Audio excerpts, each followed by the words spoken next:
But it looks like we're getting into our first match of the night, like we heard earlier. Hey, I know that guy. Versus Chime, both players playing the evil purple people. Chime rocking Jury, the fighter, worth $1 million, rocking the DLC that's probably cost $1 million in drive coins. And hey, I know that guy with JP. Yeah, character JP. A lot of people have been playing a decent amount less of, but it still seems pretty damn good, especially with a couple little buffs here and there from the recent Terry patch. There's nothing little about that buff. JP now has a reliable anti-air, the crouching heavy punch. He feels, back to his complete self. Yeah, not only that, we're getting to see here one thing that JP is extremely scary. I mean, everyone's pretty good in when you're burnt out, but just getting chip damage from JP is rough. All right, I love the decision from Hey, I know the guy to go for an early level 1. Even though they whiffed it, they did have enough life to take the hit. Overhead finds its mark here too. Gonna push him away. Oh no, try to drive rush with just not enough meter to get it all going. Got to do the taquito attack. Yeah, that was definitely a series of unfortunate events for Hey, I know the guy. It's never a good feeling to have pretty much the round and checkpoint and then just drop mom spaghetti. Yeah, all over the place here, but that's okay because this drive impact. Oh my goodness! Now we're gonna knock on full screen, get everything set up here, and now we're gonna play Minesweeper. I like to say obstacle course, but Minesweeper is a good one too. Oh, you know what? It could be Nickelodeon Guts. You gotta scale the aggro crag to get near me. Well, right now, Hey, I know that guy's asking Jury drive gauge jack a bit, and yes, she does. All right, level 3 here. Gonna build back some of our drive gauge while denying JP any of his. Yes, and here we go. Again. Hey, that know that guy is making some big reads. I know I said I like the decision, but we really should be playing the risk assessment, especially at a critical moment like that. Yeah, it could also be possibly nerves, first round in tournament, just getting settled down. Even if it's online, you're at home, you got your hot pocket next to you, your Baja Blast filled up. It's still tournament nerves. They're still real no matter where you're playing. I do agree. And also there's just the classic FGC gambler fallacy of they won't expect me to do X twice. Yeah, just like run up command grab. I love to see that. That's such a wild thought process from a JP player, but I respect it. Yeah. Hey, that no guy spent a little more drive gauge than needed with the OG version, and they do it again. That's gonna drive. Oh my goodness. That is a great feeling for Hey, that I know that guy. That was 2 games uncontested, and now they got a round. They're stemming their momentum, and in a game like Street Fighter 6, momentum is the hidden resource. Yep, and Chime here's got to make an adjustment. Oh my goodness, there's that anti-air we were talking about earlier. Yeah, thank you, Terry. Excellent punch from Chime using the crouching medium kick. They're going to spend a little bit more drive gauge to stay in JP's face, which you got to do. You got to glue your hip to his. Yep, and here we go. Damn, again to the command grab, such a reliable option and a ton of damage on punish counter here. And now the homies are coming out to play. Whew. That and was all of that life done in chip, my goodness. It was essentially checkmate right there, thanks to Chime being in burnt out. But I really, the decision to use command grab was risky, but pretty smart, especially since that guy got the hard knockdown. Yeah, oh my goodness, we're getting scooped and we're getting impacted. This is looking rough here. Chime needs to settle it down. We were talking about nerves earlier. Chime could be suffering from them really, as well, getting hit by stuff you may not normally give away. It could be that, hey, that another guy's playing an unorthodox JP. It really looks like they're the aggressor in this match. And goes from a command grab from downtown. You know what? If they grab from downtown, whatever. And a perfect, hey, I know that guy, getting familiar with filling up his victory mark. My goodness. And again, all right, there we go. Finally. Yeah, Chime has definitely seen enough. Hey, I know that guy is thinking, hey, I know that matchup, but Chime remembering that they are Jury Han and they got to press. But every time they press the advantage, hey, I know that guy finds the counter hit and just starts. Oh my, 4. That's number 4. I think we've only seen. I think we've only seen one miss, and that was from downtown, going for the Steph Curry 3-point line. Shot with the command grab, but now we're burned out though. So yeah, I was gonna say we're kind of weak to having stuff like this happen.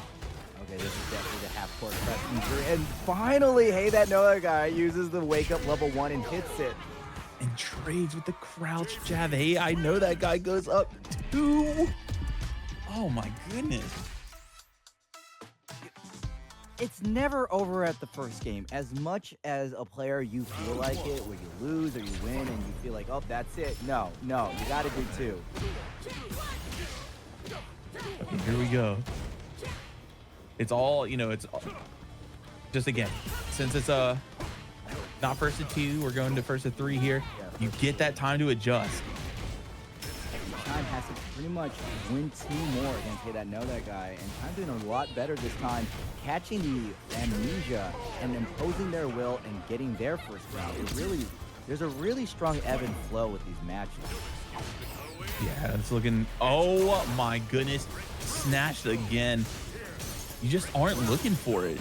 And at this point, Chime's got to start kind of being a little weary of it. But man, no way you went for it again? But Hey That Know That Guy did it at the maximum distance, allowing Chime to jump in without facing huge repercussions. But check out the drive gauge and the level 1. You're not gonna, okay. I thought we were gonna see just the meaty command grab again. My hands are on my head in disbelief. Hey, I know that guy would have been the gutsiest player in the world if they did a command grab after whipping the super, but Chime losing the life war. Okay, come on, yeah, spend that level 3, get the game, and Chime all tied up. Tie it up, yep, tie it up 2-2. All right, well, now it's on Hey I Know That Guy to make the adjustment here, because that, I mean, even though that last round was close, like Chime just kind of had it under control the whole time. Yeah, the moment that Chime got Hey I Know That Guy into the corner and wisely stopped hitting buttons, it gave that guy enough time to dig his own grave. Yeah, I mean... Oh my god. Okay, that combo. Take a shot every time we see that. You know, I really respect deciding that, I wanted JP to be a grappler, so he is. You can't... Oh my god! Yes! Okay, Hey another guy, long range Zangief. Don't you dare! Don't you dare! I'm so scared. If I'm Hey I Know That Guy, I'm not going to it for the rest of the game except to seal out the whole set. Oh, you would hold it back, huh? Yeah, at this point, I gotta imagine they're scared of it. Just in good position from Chime. Oh, the level 1 again. Jumps at the right time, and will they complete the combo to get the round? Oh, and just a reset counter hit jab. We'll take it though. Especially without using the super game. Oh my goodness, we are just okay spending our meter right off the bat. And Chime understanding that Jury's dive pick allows her to approach the screen a lot easier. And now, Hey I Know That Guy stuck in the corner. Will we see those big damage? Wake up amnesia gets the conversion. Meaty again gets caught. Oh, there's this positional swap here. I don't particularly agree with that. I like the idea, but yeah, this is the problem. Now we're gonna get close to burnout. We won't be burnt out, but we're gonna have our backs to the wall. There was a great level of the strength jump from Chime. They were below the 3 bar threshold, allowing them to... Oh, no, that's not... Oh, the projectiles clap. Wow. All right, yeah, the projectiles canceled out. But nice punish. Chime. We're able to adjust. But Hey I Know That Guy still in it. That was a great first match to start this whole thing off with. And we're going straight into our next one. It definitely was entertaining, and this is going to be a very interesting match too. We got Emperor Soul versus Pacto versus Triclops, Bison versus Aki. I've actually played this matchup a ton. They're more evil purple people. Yeah. I mean, both of these characters lack a strong reversal. So once they kind of get going, it's hard for the other to stop. But this is the problem. Bison has the access to just well-spaced scissor kicks and just some ridiculous buttons. So he can kind of fight at this range that Aki normally kind of excels at. But he can just be annoying. But it doesn't matter here. I'd say using the fast recovery off the OD to block the drive reversal, getting the round. I do agree that Triclops as Bison can threaten the scissor kick, but when Aki gets knocked down, bad things can happen. Right there, Bison can't really deal with those cross-ups easily.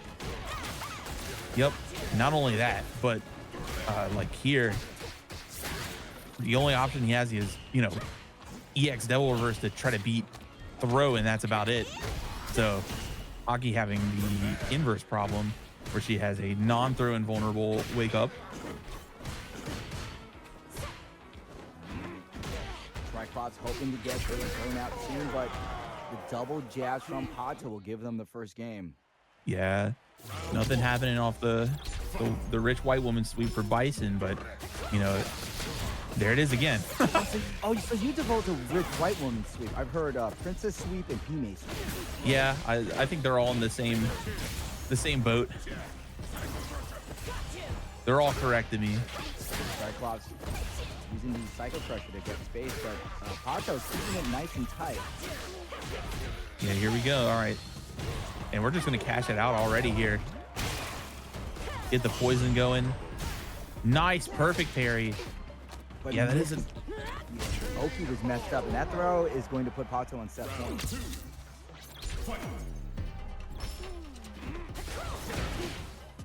Oh, nice jump medium to meet that air to air.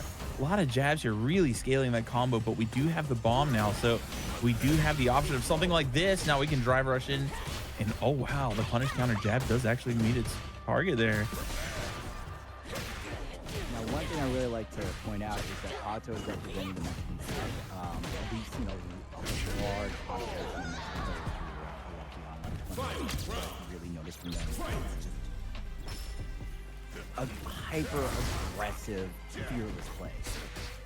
Yeah, from the ones that we've done together too, we've seen lots of maybe not obscure but lesser played characters. You know, we get to see a little bit of Blanca, characters like that from that region that, you know, maybe not a lot of people are prepared for unless you get to play against, you know, some of the top end players here.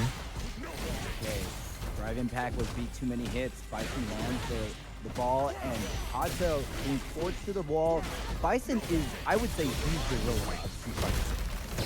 Yeah, well, once you get that bomb on you, so many things become scary. You know, a lot of people actually just, oh wow, that didn't kill. A lot of people will just give up, you know, trying to block the mix-up and just take punish counters for all day once they got the bomb on you.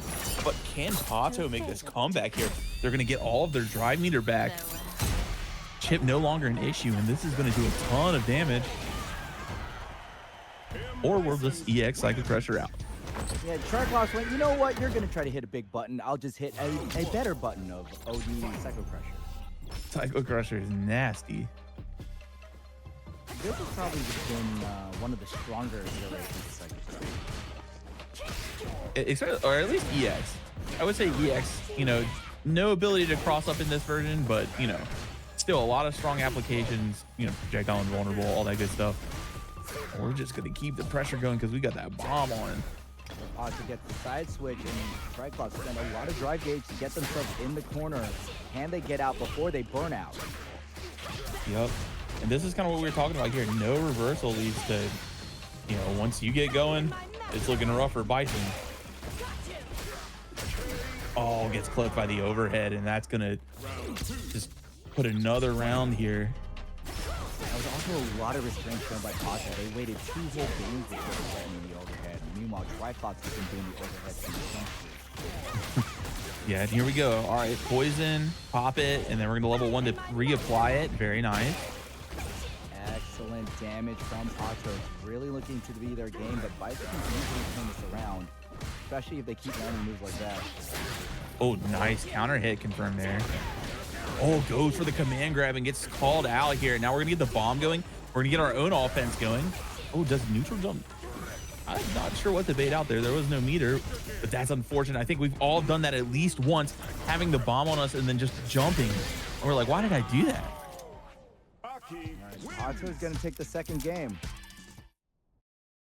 It's really looking to be Pato's set, unless either Triclops just out aggro's them or find some way to maintain the set. Yeah, you know, I'd like to see a couple more varied approaches here from Triclops. I do agree. We're either approaching with scissors kicks or neutral jumps. I haven't seen a demon reverse all game. All right, unfortunately it was neutral, not forward, so we couldn't really get too much off of that. And that's gonna wrap that round up. My goodness. All right, right, set point for Pato. Nice, had the read there. And now the mauling begins here. We're gonna get the bomb on. Not, like I said, not a lot of good wake up options here. Catches again with the air to air. Just keep that pressure going. That is the Bison special, and that might absolutely wraps it up. Excellent adjustment from Triclops, not only taking the game, but taking the game with a decisive perfect. Bronze League, you were asking for a different approach, and it seems that different approach is air-to-air medium. Hey, that's such a great option for Bison. If you know that they're going to be up there, leads to a lot of damaging situations, and if it's not damage, you're just getting your game plan going. But unfortunately, like we talked about earlier, Ooh, good reversal. all right, 2 boots. And now we're back full screen, which is kind of where Aki's like okay being. And here we go. There's the reverse. That is plus. Aki jump back, slides in, no throw from Triclops. Another cross up. Bison can't really deal with those. And parries it. Yeah, good situational awareness from Triclops. Oh, the step. Good stuff. Another Again. step. Oh, Trade. oh, that's going to be, yeah, that's going to be it. If he lands the combo, doesn't even need to spend the super. Just a Psycho Crusher. Triclops staying alive. I just want to say that this is our second round of bowls and the games are close. Normally when you call these things, they tend to swing one way hard. It hasn't been that. Yeah, we're getting a lot of back and forth here between all the players. So far, so good. Are we going to go ahead? Yeah, we're going to put the poison down. Nice, perfect parry, but decides to go for jab. Unfortunately, just a little early. They mistimed the jab, and because of that, Pato was able to get the easy whip punish, putting them on game point. All right, but we saw it earlier last set. There's what I was just about to say. It takes one mistake and you're in Bison territory. This is rough. Pato spending drive gate to drive rush out, putting themselves into neutral, but gets caught by the Psycho Crusher, and Triclops going to be Bison and impose their will as the former final boss of Street Fighter 6. Yeah, back heavy kick. One of the honestly one of the most fun buttons to push in this whole game. Drive rushing it just makes it so plus. It's really scary. Oh, this time we didn't press medium punch, but we still got an air to air, and we're still pushing our offense. Cross up from Pato, and Triclops finds the perfect parry. You're gonna put the bomb because the bomb will not be scaled from parry, and Pato gets rid of it. Yeah, that's a good situational awareness there. That you really can't follow up grounded bomb like that. So it's just a great check there. But this time we're gonna put it on again. Now let's see what we're doing. Ooh, maybe he was trying to bait them into doing something. Uses the plus frames. Nice, good throw. Throw again. Oh, this is such a scary predicament. Especially with how low the drive edge gauge to Pato, and that's the third perfect parry this round, I mean. The throw again. I know everybody who plays against Bison right now is screaming at their monitors. Bison wins. And with Your copy of Sparking Zero, and then I get to go home. The odds are just not stacked very well when you're on the defensive against Bison. I saw that tweet, and I full-heartedly agree. I think I saw it from Bench. All right, Freezy playing the Blanca. We have seen a lot less Blanca in high-level Street Fighters in the top levels, wouldn't you say? Yeah, I mean, he did get a couple of pretty impactful nerfs, I would say. It's kind of like the JP phenomena, or even DJ, where people see the word nerf and they're like, man, this character, they're nerfed. I'm going to go pick whatever the new start of the season top tier is. And then people that stick with the character like, actually, this character is still kind of good. They're going to have an uphill battle against Prince Yeah, that's a character that hasn't stopped being good. You could really tell that Cammy is one of the favorite childs of Street Fighter.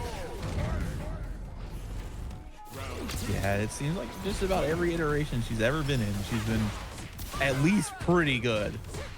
I'm sure somebody's going to be like, well, in this edition. I don't know, man. We can't say she's bad. We got an Evo win out of Cammy, okay? That just Oh, kinda I was just saying there's some random Street Fighter edition that maybe she wasn't super good in, but for the last, let's say 10, 15 years, she's been at least pretty good. Oh yeah. Every time you fight Cammy, it never feels like you're able to leave her vortex. Oh And my goodness. Freezy getting a much needed burnout combo. They have a lot of meter to play with, but messes up the jump in, and this is gonna be Grim TG taking that game. I really like, I mean, it caught me by surprise. Freezy just being like, Hey, check this out. Drive impact. No warning, no setup. Just kind of put it out there. I mean, when you're losing, that's when you're gonna be starting doing the big moves. Ooh, Yep. And they were burnt out, so corner is never where you want to be in Street Fighter 6 or in any fighting game. oh, the loops, brother. Oh, the fake. Man, I love these players sometimes. Yeah, ball to get out of there. And then just another throw to really cinch it in. Yeah, Freezy here making a little bit of an adjustment. Definitely not getting run all over. Oh, the slide round start. All right, let me know how you really feel. Grim TG having to go deep into the drive gauge to stop Freezy, but Freezy gonna get this volleyball combo, I like to call it. Such a nice conversion. Oh, clip low here. This is gonna, and the reset. Oh, level. hell nah. To the level 3. Yo, we got some Blanca up in here. That's tough. We were not looking for the hop. No, nobody was. Oh, nice whiff punish there. Neutral jump out gets checked. Good stuff from Grim here. Taking a little bit of control back. Definitely want to stem the bleeding from that last round because that just felt like Freezy. Complete control. Well, Freezy controlling Grim right now. Seeing another throw. Grim has yet. Okay. And Freezy able to use the drive rush to get in. This is going to be the kill. He's doing flips on it. My goodness. That was a lot of damage. And again, round start slide finds its mark, and we're going to level 2 town, man. It's shenanigans time.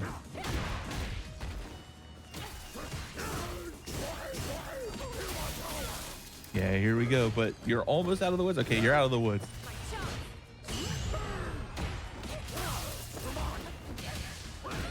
Overhead connects. Okay, into the drive impact, and that's gonna do it for this round and game. Freezy just went all over. It really showed that the first game was just downloading. Yeah, I mean that's a mark of a solid player. Make the adjustment, take the data in, and it's all about what you do with it. But here we go, Grim getting a Cammy round going right now. Grim wants to stay tight, and when you see the moment they wanted to stay close, Freezy throws them backwards to get the corner. And now we have Blanca-chan down there. Yep. Oh, side to side. Alrighty. Not just side to side, up and down, and stopping Grim with the OD. Oh, nice neutral jump, catching the drive rush here. And we got him reaching, and nice. Grim back on the board. Finally turning the tide just a little bit. Oh my god, things were looking really scary for Grim. Can they keep this up? Throw, okay. Oh, an EX dive kick. The classic. Grim turning back, and Freezy taking their turn with a crouching medium punch. Drive cancel. Wanted to get the whip punish on the drive back, and excellent punish off of the Blanca ball. Yup. And we're slowly pushing through back into the corner. And I was going to say, you got to watch out for the hop. You know it's going to be coming to switch sides.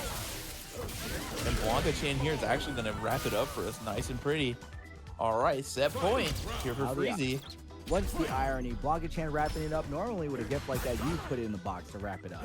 Yeah, nice little stocking stuffer he throws down there. Three around, but man, they are powerful.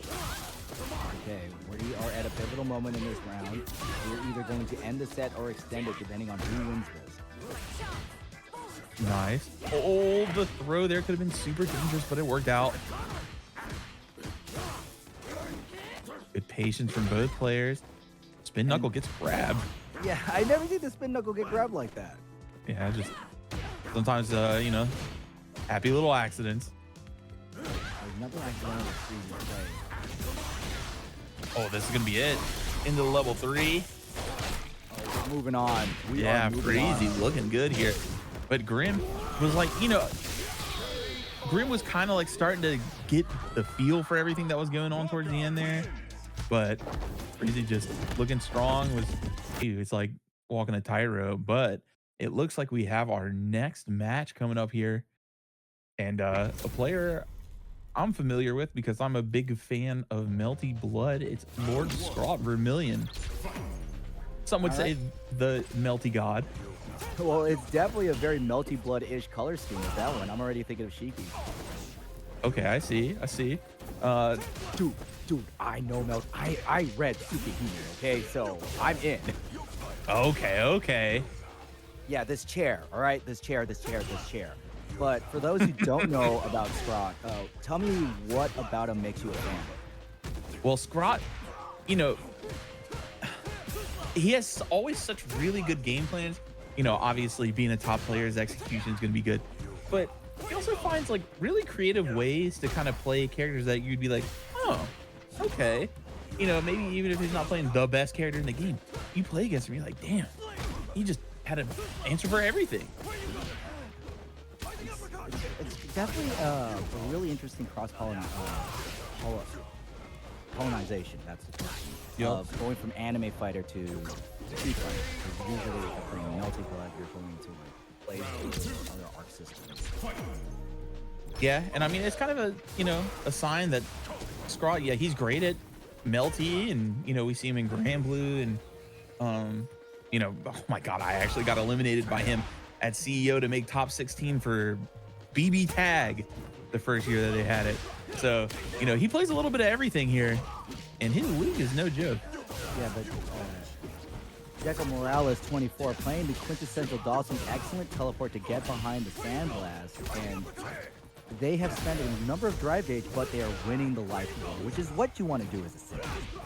Yep, and not only that, but they're playing just their game plan at their speed.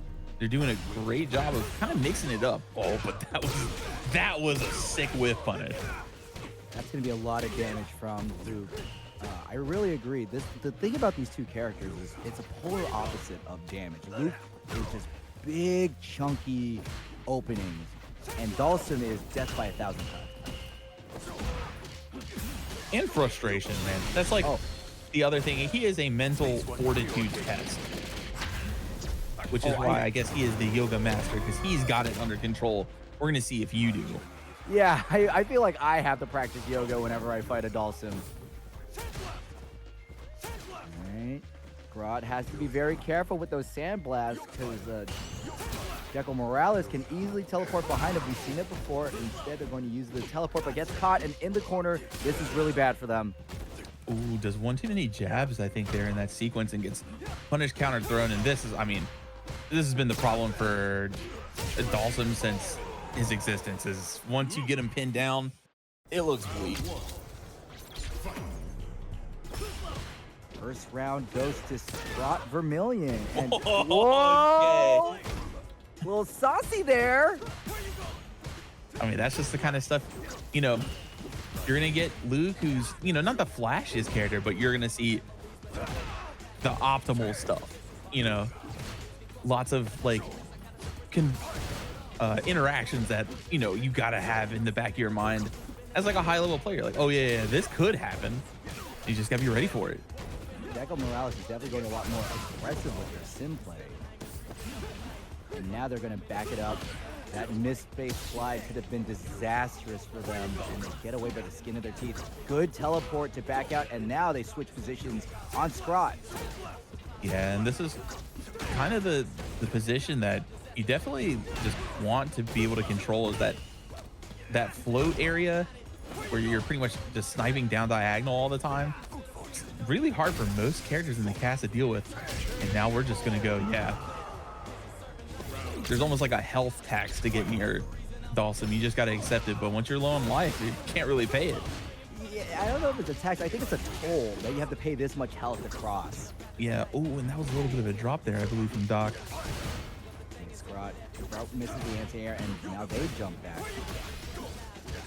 Ooh, checks the drive rush. Good stuff. Oh, this errant DP is going to get punished. Not for a ton, but I mean, that was still full screen punish. You love to see it. That will also attack the drive gauge too. I don't know why Scrot was whiffing DP, probably trying to call out a limb from Deco Morales, but Deco Morales playing a lot more conservative. And Scrot, I like how they're just dashing, not drive rushing, just dashing to get in. Yep. Nice anti-air. Just good patience. Just to walk back and just be okay to see what was going to happen. Deco Morales definitely fighting the adjustment. Scrot had a real nice opening with the, oh, okay, here we go. Luke gonna be Luke. Yeah. But again, nice anti-air, puts the mortar up. And yeah, just gets to kind of go into his comfort space. Drive rush, running heavy kick, and now they got Deco Morales in the corner. They got to be wary of any drive reversal or wake up level 2. Oh, and he tries to uppercut him out of the air and teleports immediately. Great stuff. And that was nasty. That was guaranteed, wasn't it? I don't think it was guaranteed. He did have level 1, but it was like, oh, it was close. Oh, and that doesn't kill. And we all know that. Oh, okay. Try to DP him out the air again. Did not connect. I was gonna say. That would have been so cool if it landed. However, Squat is 0-2 for these miracle dragon punches. Man, Doc really just enforcing his game now. And once Dawson's kind of stray hits all start leading into, you know, the sequences that, you know, when you're playing like a really good sim player, everything is like 2 to 3 steps in advance, right? Like, I do this because I want you to do this, and then I'm going to do this. And when those all start linking together, man, you are in trouble. Okay, Scrot definitely has the opportunity to do some damage. They're dashing in. You know they want their original game plan. Get Sim in the corner, but when Sim is doing stuff like this, that's going to be easier said than done. Nope. Oh, I try to take their turn back and lives to tell another tale. Might be a little sign of frustration here. I'll try it again. Scrot really bet the farm on those DPs. And we're at sitting 2-1 with Deco Morales overcoming Luke. Now. Yeah, so far. But, I mean, you can never count somebody like Scrot out. Multiple-time Evo champ. Though not in Street Fighter, but still. You just can never count somebody like that out. Well, whenever you're an Evo champion, you can guarantee that you have the right level of decision-making and execution. The only thing that's changing is the engine that you pilot. Yep. But Deco Morales showing ourselves that they know their character a lot more than Scrot knows theirs, as they're going to put themselves on set point. Yeah, that was rough. Not much, if anything, Scrot could do about that sequence. And Doc was in full control. Oh, hits him again. And this is going to lead to just everything here. Scrot lifting a big heavy punch, and Deco Morales wisely teleports in, but because that was a guaranteed block screen, they're not going to get the burnout, and they are close to being burnt out themselves. Yep. But, I mean, now Lou's got to just maneuver in manually, which is looking tough. Okay, this hits. This is going to get the positioning a little bit better for him. But he's still got to deal with all these limbs, and now he's got meter. Oh, just like this round could turn on a dime. Oh, that was huge. And now it's funny because, you know, he's concerned about his white life, too. You definitely see him slow down there for a second. Scrot needs to make a move soon. We are 40 seconds left. And oh, nice punish counter. Things are slowly chipping the Scrot's way. This time he uses the drive rush and burns himself out. This is gonna be bad. This I would say, I almost want to say checkmate, especially off of the teleport. Yeah, had to do something there to try to make a little bit of a comeback. Non-stop Street Fighter for you guys. I hope you're all enjoying tonight here at Street Fighter Academy number 60. That's right. DJ Bronze League and Captain No Fun are in the booth. We're both very grateful for this opportunity to call this stacked tournament. And let me say that we are learning tonight. Yeah, this has been great. Staying true to the Academy vibes, baby. Okay, and now we've got Cammy on Cammy violence tonight. You know, just two really, I mean, people who want to win, right? Make good character select choices. I forgot. Are you the person who loves or hates mirror matches? I'm fine with them. I'm fine with them. Wow. Yeah, I'm not. Sorry to play the indecisive card here, but oh my god, good reaction. That's gonna wrap it up. Oh, nice. And Bellicoso takes the first rep. Also, shout outs to the Duel Academy team. Check it out on the overlay. They actually write what costume each fighter is making, which is essential when you're calling a mirror. Yeah, bless up. Lets us know who's who. Makes everything easier. Shout outs to Neo Judai. And holding it down. Oh man, Bellicoso using the rare Street Fighter level 2, and god damn, that was a brutal kill. Yeah, shout outs to the movie. That move comes from the movie. Now what? You know what would be the ultimate tribute to the movie, where Chun-Li gets a new super where she throws a cow. Oh, okay. Yo, if yeah, I'm following you now. If she throws a couch as her super, that's it. That's like my secondary. Oh, we're going to Blanca. This is not, if you would have asked me who's the pocket character for this, I would have not picked Blanca. Claustra making our team scramble as they remove the white jacket off the overlay, because now we got green on green action, but it's big green man versus slim military green girl. Yeah, a lot less leotard from Blanca, unfortunately. Bellicoso imposing their will in the corner, but Blanca being Blanca is going to jump back with the Blanca ball. And hey, this is what I like to call the Top Gun. Every time Blanca uses the big flapjack. Oh, gotcha. Well, Bellicoso still looking strong. Blanca team's not making too much, but damn, what an answer to the EX dive kick. Fortunately, didn't convert anything else off of it. You're leaving damage on the table.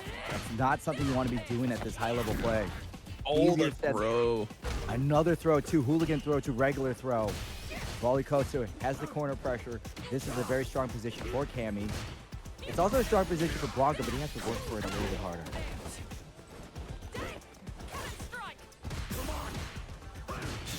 Wild edge. That's two. Oh, man. Oh, the hop, and it's time. Level 2. Oh, I like the idea, but it's just so hard to predict against level 2, man.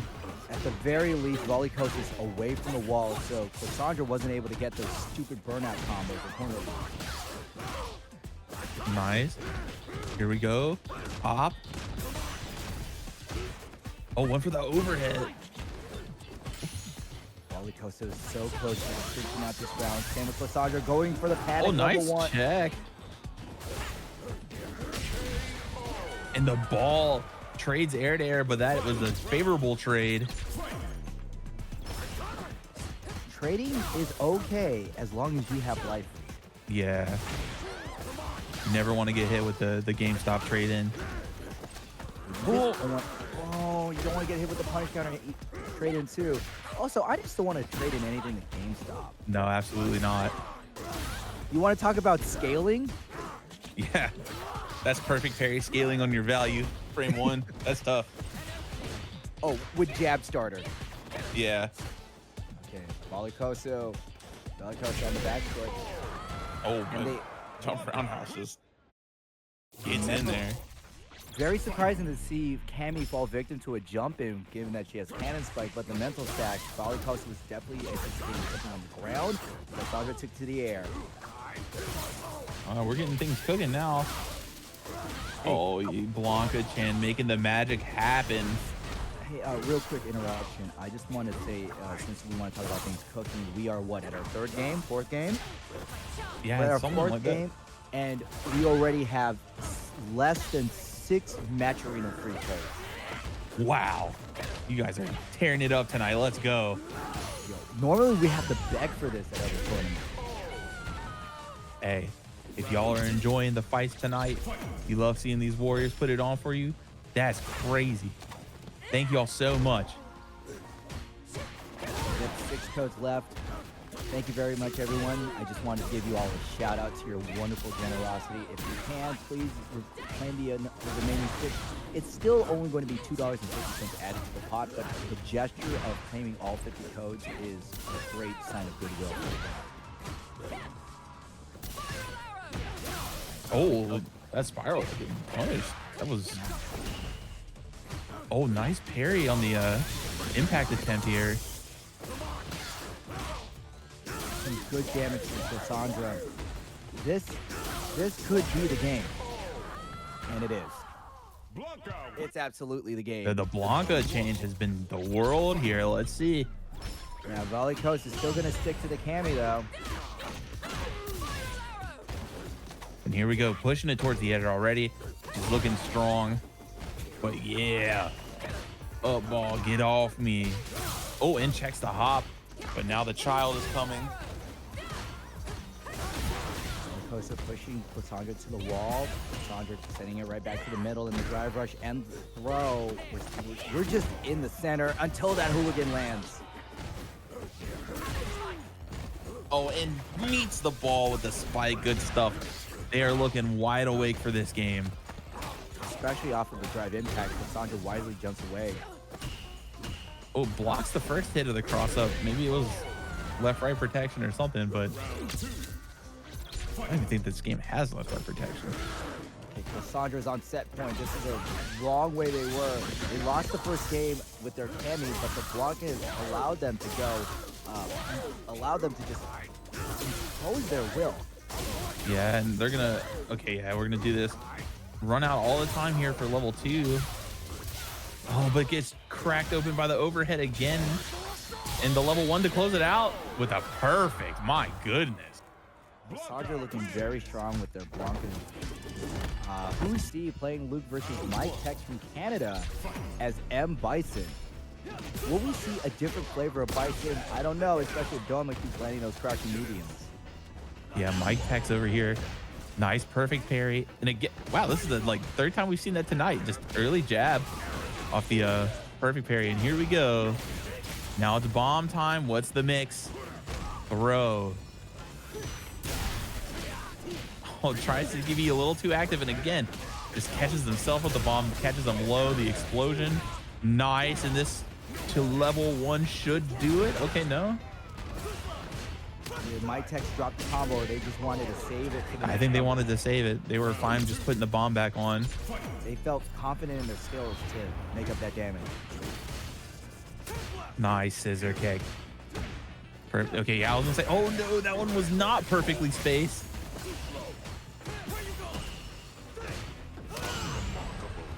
Oh, Mike saw that coming. what you got? Okay, cooking up something. Oh, no, didn't have charge in time for EX Psycho Crusher, but that's okay. We'll just spin it to B+. All right, Jenny gets a hard knockdown and the corner switch. This is their time to turn it around. A nice throw. Wanted to go back dead. dash. Nice. And this might be the whole game. What? A read. Nasty back dash. Oh my God. Bison damage. M. Bison. That's some that's some spicy psycho damage. Yeah, that was big. Stand medium kick. Another. I mean, just Bison has just a repertoire of amazing buttons. That was a strange looking anti-air. Oh, thankfully could not punish that. That was oh, speaking of punish, this is going to be a big one.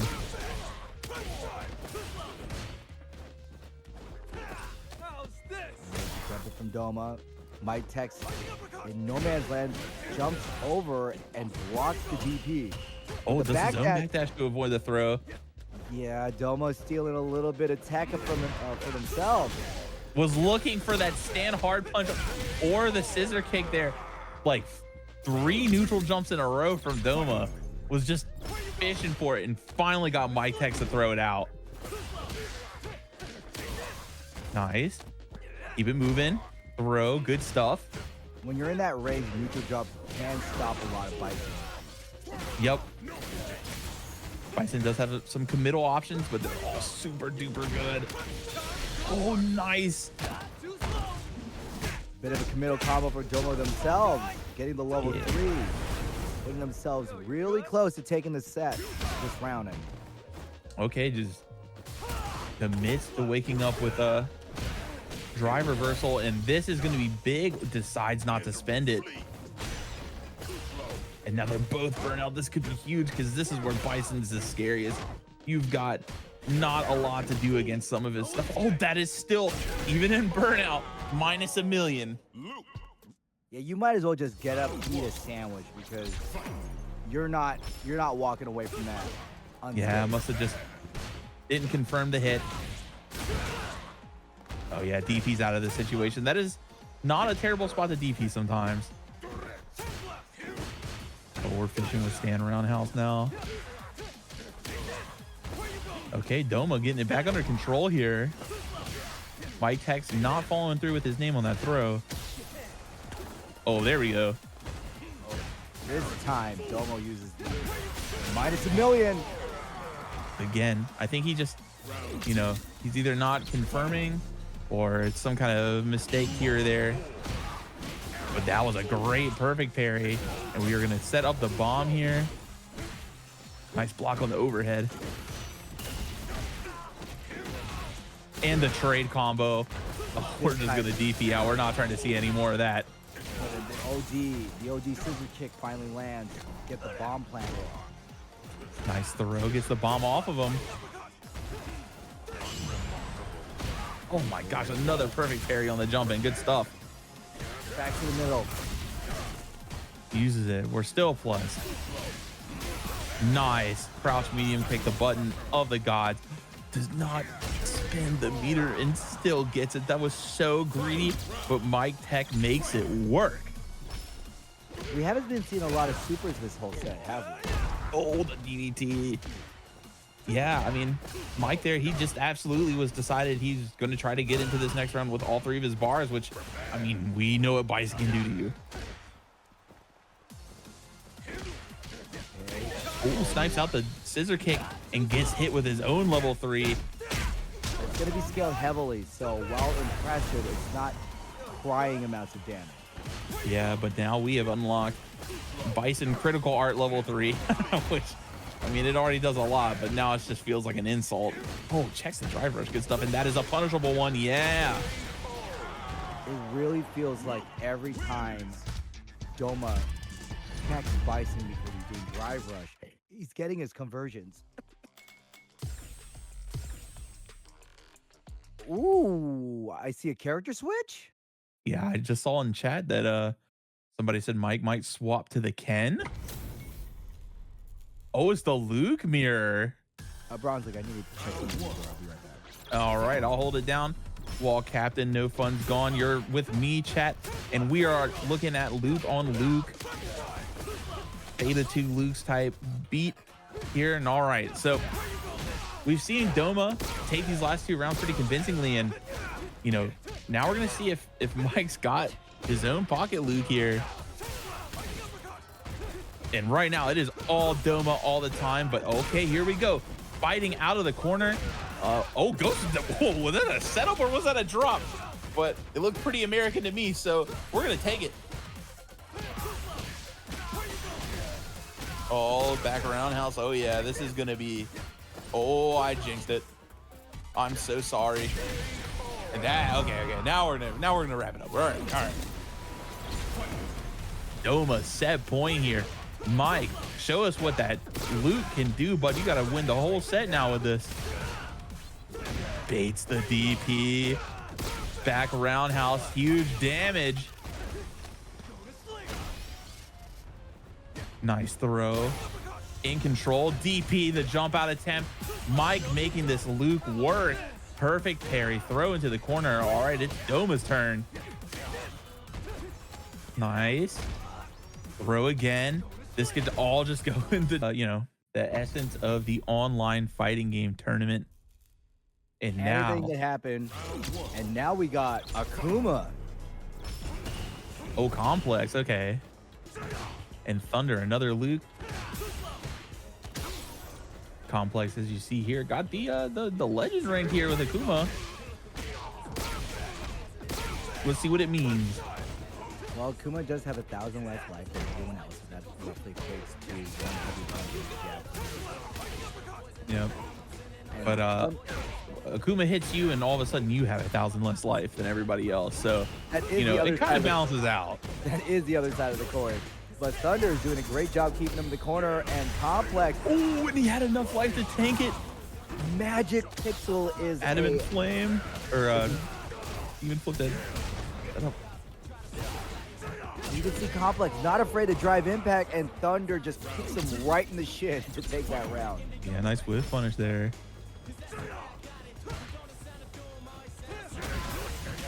Yeah, that's gonna be the name of the game here between these two characters. They're gonna try to bait out each other's really high priority long range normals and just try to whiff punish it. Oh, baits on the DP.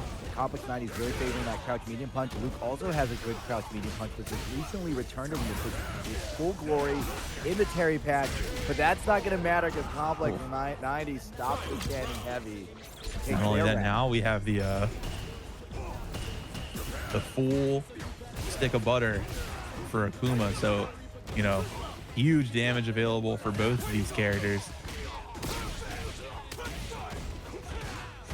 And even, you know, even the possibility of a demon.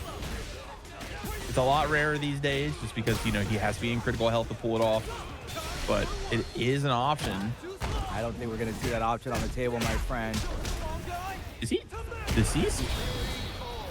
Yes, he is. He is. Oh, okay. Yeah, there's that Akuma health. Rest in pieces. I think if it was a non-Akuma character, they would have won. I think so too. That was one of those times where like I was looking at the life bar and I was like, oh, he's all right. And then like it just kept, you know, it just kept going. And I saw where it started on level 3. I was like, oh, wait, he's in trouble. No, I had that same feeling too. It looked like it just took an extra chunk, like doo, doo, doo, doo. Gosh, a side tangent here. Why couldn't you have been in the game, Joe? Joe's so cool. Yeah, I mean, I know it's got to be cool. Terry, but He's cool, but I want to leave it open for seconds. Yeah. You don't throw tornadoes though, man. Come on. Demon Flip still maintains their turn. Thunder. Okay.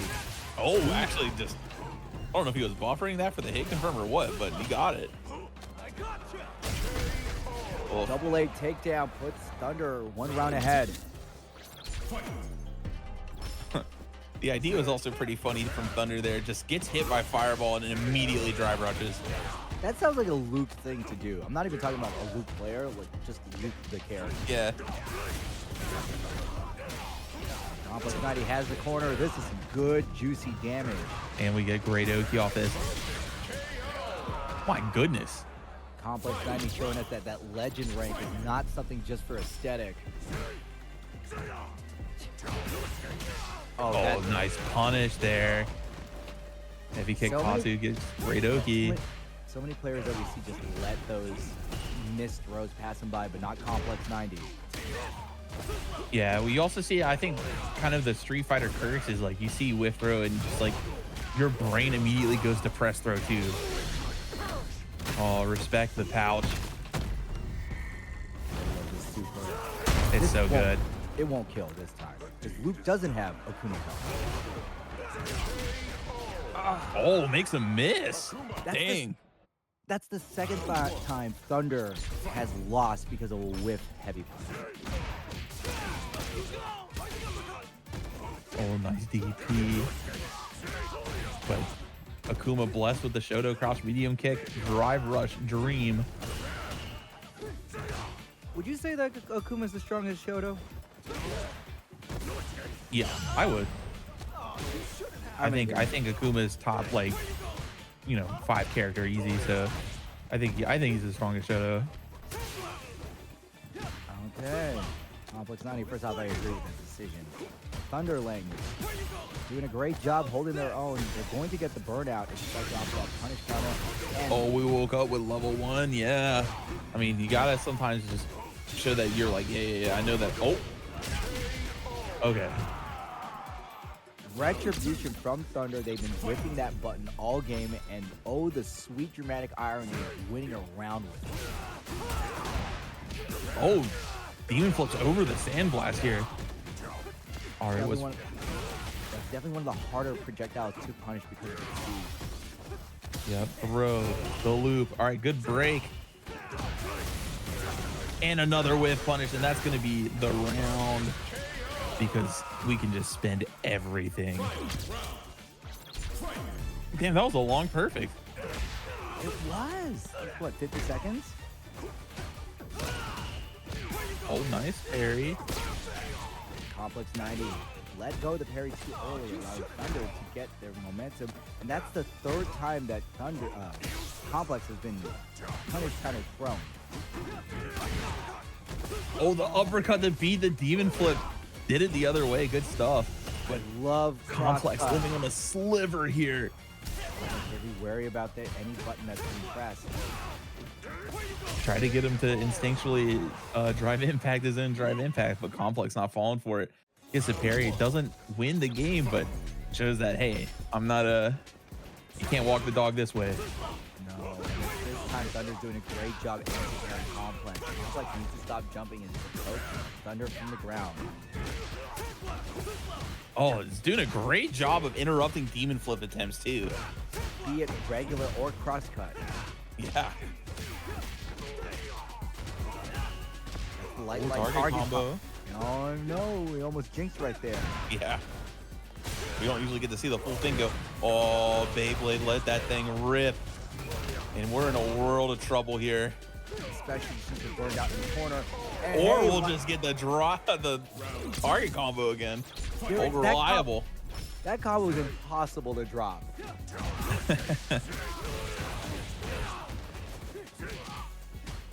Oh, the overhead wasn't the meaty setup like I thought it was for a second. DP'd again. DP right back at you. I'm not afraid. Oh, but Thunder better be afraid now because they're in burnout. No, they're not. They're just going to take the fight right to Complex, and Complex polishes it off with a fireball. Critical junction. We either tie this up or end it. Oh, that's a big. Oh, that counter hit made the driver just kind of mess everything up. And the parry. Now we're in the corner with low drive meter, and you're going to see here, Akuma can just burn through it. Not sure what the plan there was. We're going to have to use the standard Bloo combo because Thunder has no drive gauge to play with. Oh, he's burned out. Oh my gosh, the Akuma hell. Only thing Complex 90 has to their name is a level 1 super, and that's not going to come out when Thunder gets the anti-air, and that's going to be the set. Amazing play from both players. Yeah, that was actually 2 separate 2 in one night, let alone Yeah. 1 in your lifetime, but oh man, this is definitely something. All right, so let's see. Oh, another Dawson too tonight. Wow. All right. But let's see Punk. Let's see him use Terry. Well, Show us the business. Blue Man definitely showing us that he's not going to make this easy, fighting Evo Champ or not. This guy knows how to use Dawson, so Punk's going to have to work for this.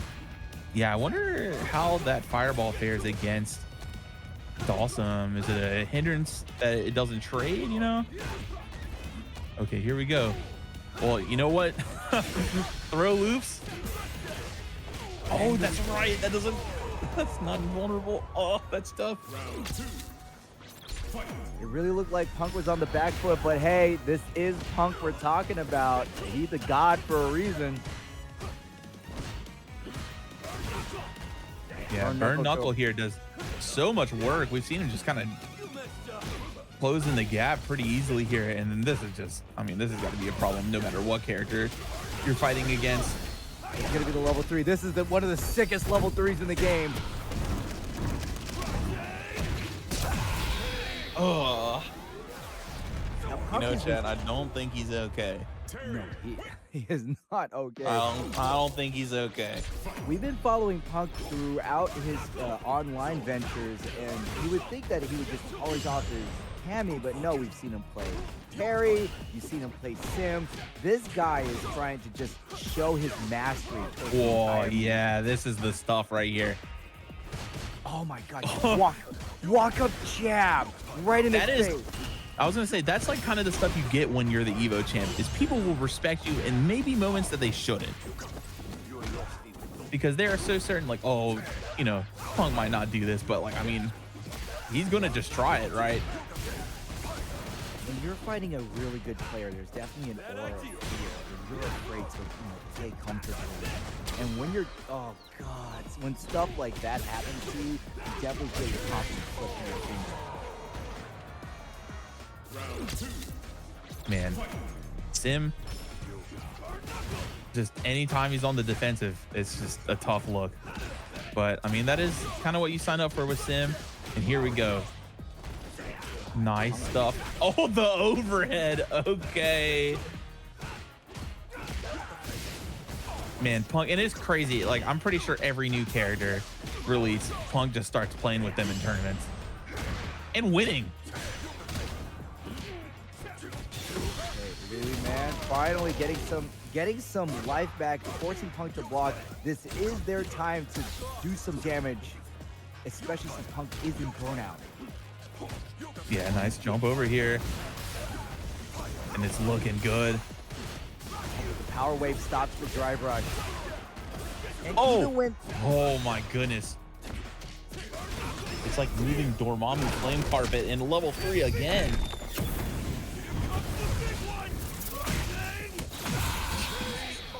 now you know that if you were Louis, man, at this moment, as much as it would be painful to lose the match, part of me is going, I put Punk into yellow hell.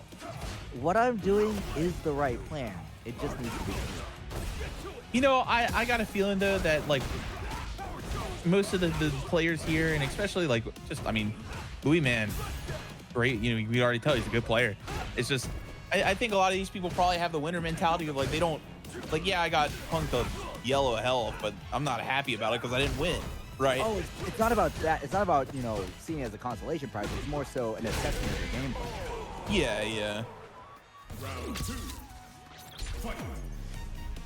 Punk, But Punk in control here. Oh, snipes the burn knuckle that time. gets the perfect parry and Oh, and the punish. uses the sweep for the hard knockdown, allowing Punk to approach Louis Man so easily. Oh my God. Just You know, those buttons at that range seem so good. We haven't even seen any attempts at doing like button into heavy fireball. No, it's just classic spacing traps from Terry. Okay, Louis Man takes a round against Punk. Will they take a game, or will Punk finish this off with a 3-0? Oh my gosh, the counter hit on the button there. Terry's cross medium punch also pretty darn good. Another good old 6-framer. Very reminiscent of Guile's crouching medium in my opinion. Even has a similar animation. Oh no, that's a lot of damage on the jump in, and we're going to go right to level 3. Punk is wanting to end this quickly. Nice, okay. Drive rush throw. What's the final mix? Maybe. Nice tech. Louis, man, your face still in your hands, brother. Nice teleport. And now we're gonna level 3 and burn out Punk. What's the strat? This is definitely a really high pressure situation for Louis, man. Punk is in burnout. The round is very doable, but one mistake, just like with a misspaced Yoga Fire, throws the match away. Punk worked, and yo, Doma XD, we're going to see the return of them versus Ferris. Oh, I've seen them before at Doma. Yeah, we saw Doma earlier. Actually ended up beating Mike Tex. I do believe that's who we saw him against on stream. But now he's got to deal with Ferris' Akuma.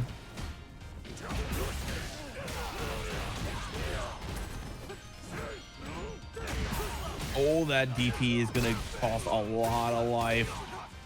1,000 less life than your average player. And that DP is also going to cost a lot of life. This one might even be a little more inflation. You're going to be eating off the dollar menu soon. And the level 1 super, and it takes the round. If Ferris was eating from the dollar menu, then they definitely found the coupon, and that coupon was the drive impact. I lost where my analogy was going, but they won the match. Hey, that dollar menu, some of those places be hidden. Taco Bell never fails me. Del Taco's dollar menu at the top too. I wish I had one of those. Can't comment. Oh man, I used to, again. This is the story of the match. Every time Ferris has been going for a DP, Doma has been right there to do not only a big punish, but a huge punish. Yeah, and I mean, if it hasn't stopped him, I'll still DP, is what he's saying, I think. Oh, catches the overhead attempt into level 2. I definitely agree. This is going to not kill. That was a lot of damage scaling. Oh my god, just short of the whip punish. Oh, that was one of those ones from the anime. The wind would have went by him and cut him. Oh my god. I so saw the win too, especially since I'm an Ippo fan. Yeah, one of those things like in One Punch Man where the punch stops and the wind blows. Either that or it cuts the character's cheek. Doma XD switched to Kimberly, not liking the Luke matchup. Thinking maybe we'll just try to trick things up, especially since I gotten this guy to whiff DP so many times. Yep, okay, here we go. EX Fireball. Oh my goodness, we get the command grab off the teleport. I still can't believe they gave it to him. Such a cool move. And every once in a while, it just comes up and you're like, oh, right. This time, the standing medium kick is able to be converted to the knockdown into the hurricane kick. And now Doma gonna play some throw loose, but the OD DP gets him out of this situation. Nice, great stuff. Still looking solid. What will Doma answer with here? Don't get to see a lot of Kimberly either, despite, like, she seems like she would be a great tournament character. He does, but some people believe that Bison is quote-unquote better Kimberly. You know, I can kind of see the argument.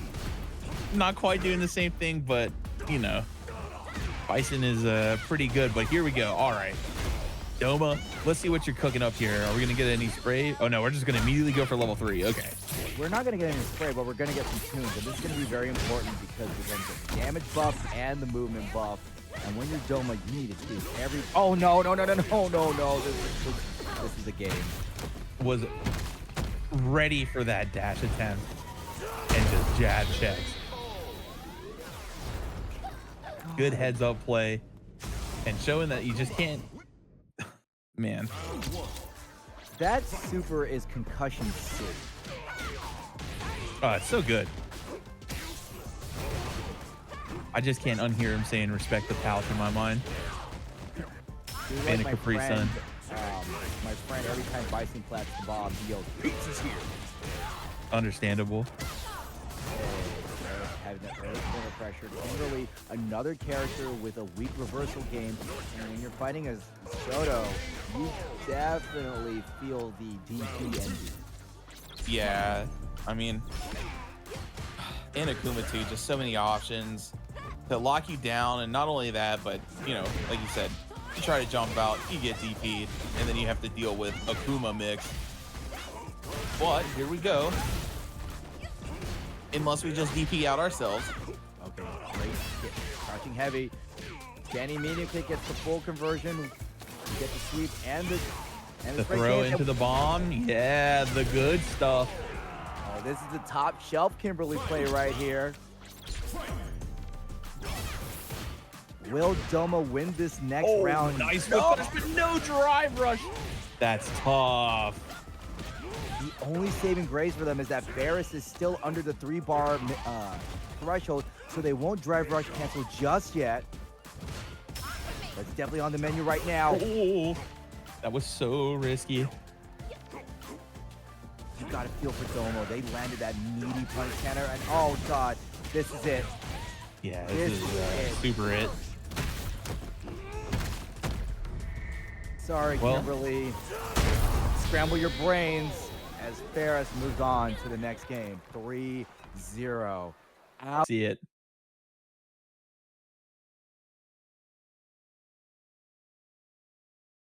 Now who we got up? Let's see. Oh, Thunder's back, and it's Paladin. Oh, okay, I noticed the inflection in your voice. You're you a fan of Paladin? Seen him before? Paladin's fun to watch. His Ryu's sweet.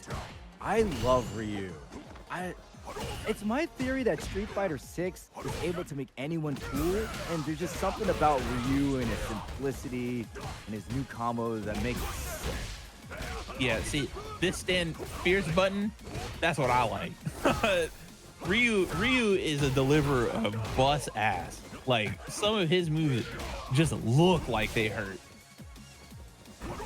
I just want to see drive rush close range medium. What more? Thunder is Akuma. The drive rush gets checked, and Paladin uses the drive impact to attack the drive gauge a little bit more, and Thunder burns themselves out.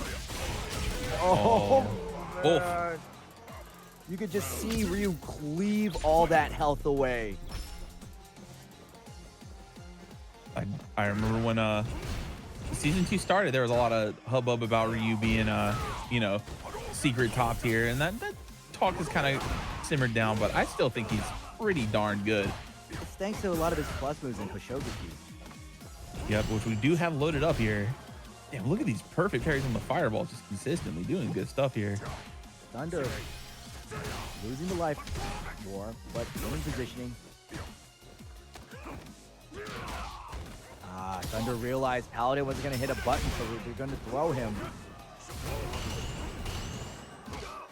Nice parries. Wow, anti-air crouch jab again. All right, now we're plus a million. Here we go. Ryu offense started. Remember, chat, if you hear 2 block sound effects from the Koshoguki, it's Ryu's turn. Oh, the overhead. Overhead into the level 3. A player at the caliber of Paladin is not going to miss that expert combo, and we're going to get the first game for them. Also, we are in top 24. Ryu win. We have managed to cleave away 80 players. Oh, incredible. It's been going rapid speed too, man. This has been a fantastic night. I've had so much fun. Yo, that's Oh, the sweep. Okay, double dash. Busting out my favorite Mario Kart. No, that is your favorite one? I mean, I grew, you know, I had the GameCube back in the day, man. I love that one. Don't shoot me, but my favorite is Sonic All-Star Racing Transformed. Okay, all right. That one's kind of fun, though. I'll give you that. It is. But speaking of how well this tournament is going, there is a reason why the Neo Judai is representing us tag. He's been holding it down on the TO side, and this tournament is running just like the Kingdom Hearts theme, simple and clean. Amen. What? Making you remember Kingdom Hearts and the year of our Lord 2024? Yeah, just references I wasn't ready to accept tonight. Look. Oh, nice DP on the dive kick, and I got one too. Okay, excellent conversion to the drive rush, and we're gonna get the Denjin charge too. There's a unique tempo in this match where both players are not afraid to just stop and do nothing. Yeah, I mean, both of them have to be worried. Like, Akuma is legitimately on 2 to 3 touch watch.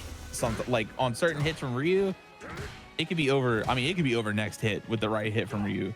One thing I'm worried about is Paladin has allowed Akuma to get 2 jumps on them, and now they have this tendency to really turtle up and let Thunder just do whatever they want on the walking. And it cost them that round.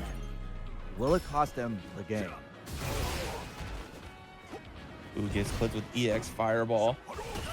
Slowly. Again, you're going to see a lot of these guys just kind of maneuver ever so slowly, trying not to be pushed into the corner here. Both of them pretty good fireballs. And we're gonna get to that point where they're throwing a lot of fireballs. We gotta watch out for the close range jump. It gets real scary, especially for Akuma. Oh, caught his legs off of that. I didn't even think that was gonna reach from down there. But here we go, level 3. Goodness. Pretty damaging combo on Akuma. Paladin didn't get all the damage, but he's getting enough damage to make Thunder scared for the next move. And not only that, it's like I was talking about earlier, the screen real estate here is now so much more in Paladin's favor. Paladin's gonna get the work right here. This is kind of where I expected the match to go. Is we're gonna fight like kind of at this distance where we can throw fireballs and check jumps. And whenever we decide it's time, yeah, we can just go in. Uncorking the drive impact, which has been an option not represented until now. And Paladin using it to get the second game. Who says Street Fighter 6 has no neutral? Oh, this is gonna be a big punish. They do in fact both do a ton of damage to each other. The Akuma curse almost. Paladin not afraid to use another OD move, and that actually saved them from more corner nice pressure. check with the jab on the dive kick, but that DP, his DP even does a lot of damage, man. Jeez.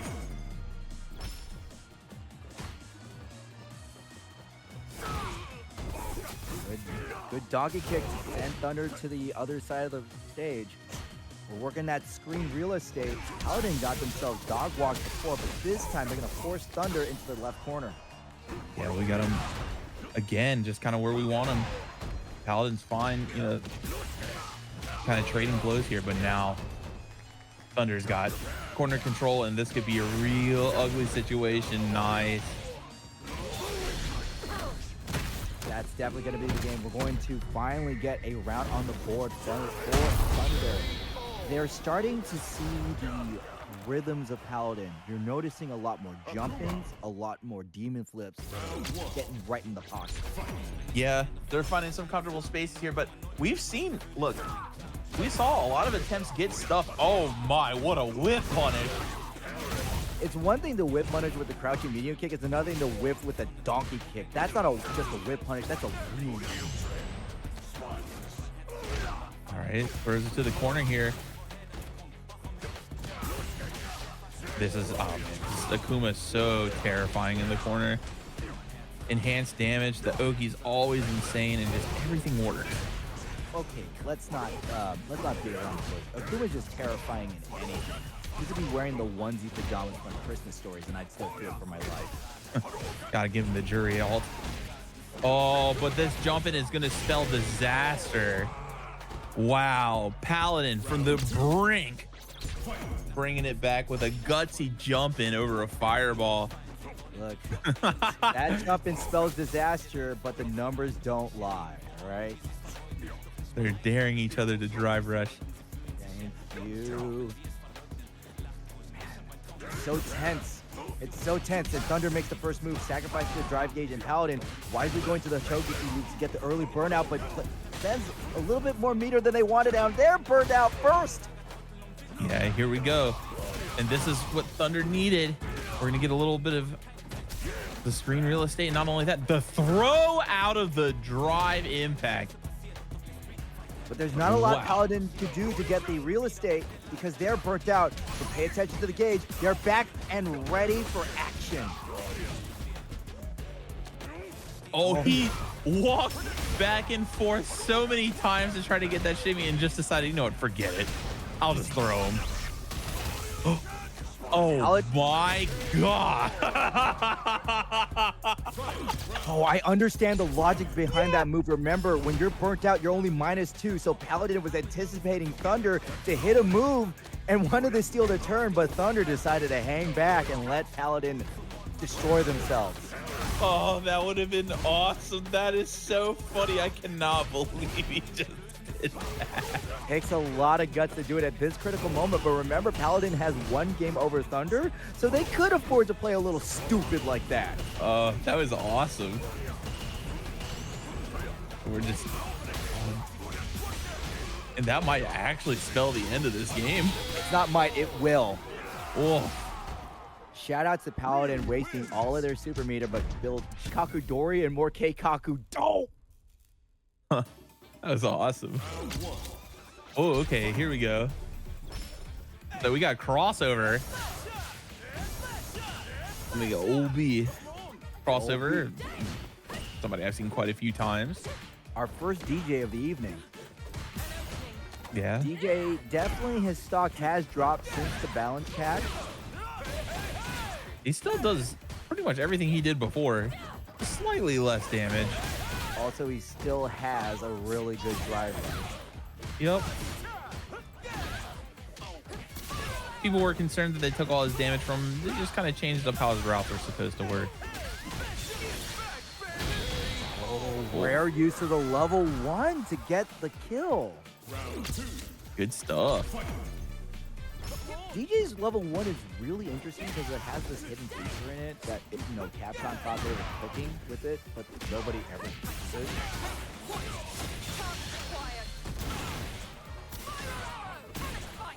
Okay, nice damage from crossover here. Okay, crossover definitely has a life lead. They're sitting at a full stack of life, and OB fights their way out and does not. Oh my goodness, eats it. Oh, and does it back. Anything you could do, I could do better. And this is. Oh, they're not going to try to contest the round. They're going to want to win this without level 3 just in case things go south. Oh man. Oh my God! Fate! Fate! Fate!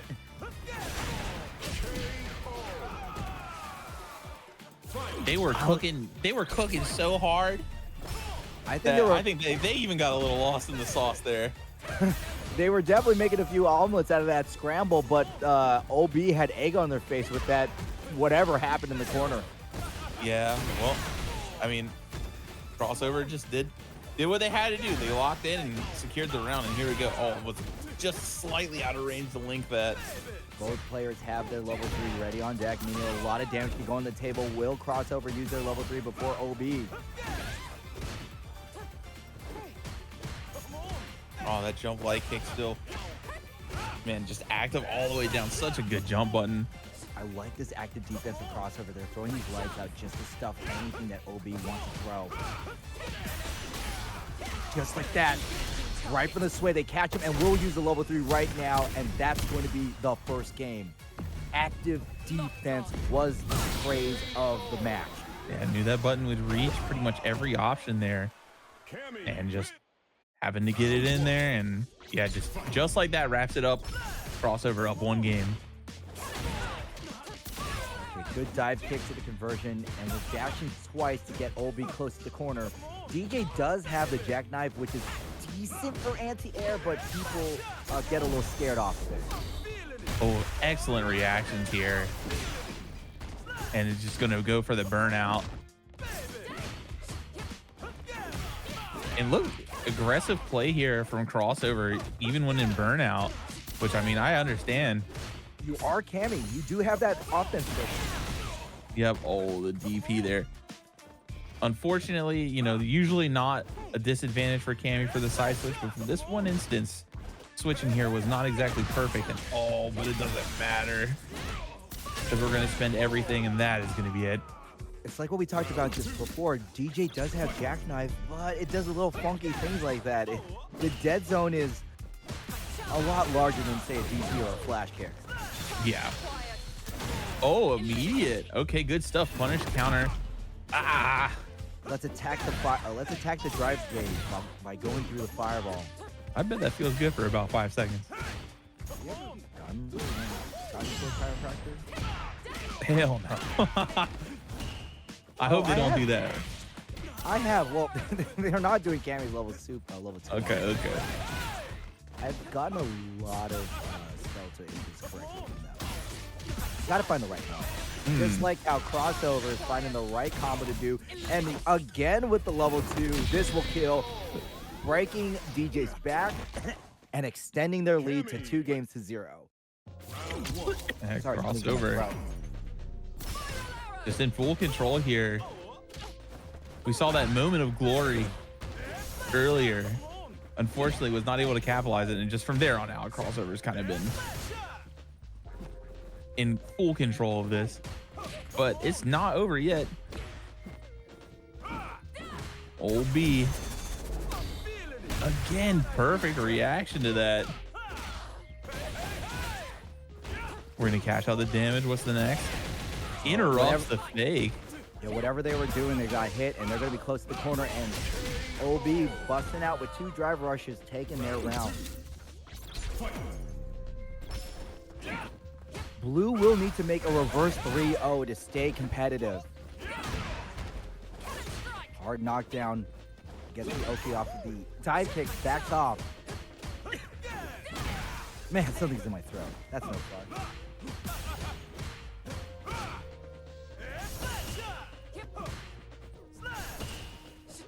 All right, we're just going back to throwing slashes here, which, I mean, if you can kind of get that control going against Cammy, that's perfect, but it's just so dangerous once she gets into, you know, jump dive kick range. Nice sway back.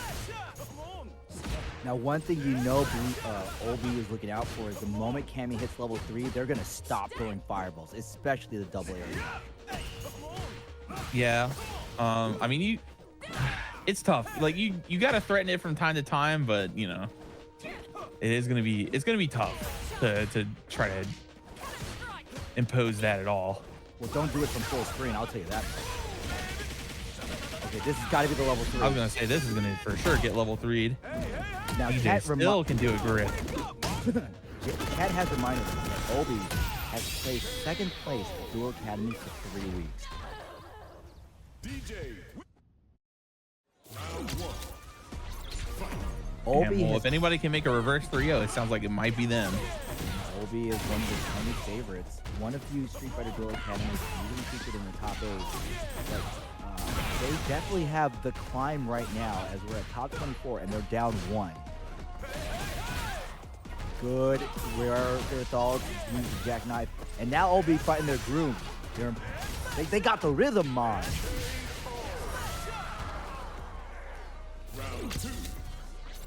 Yeah, it's looking like Blue's in full control now.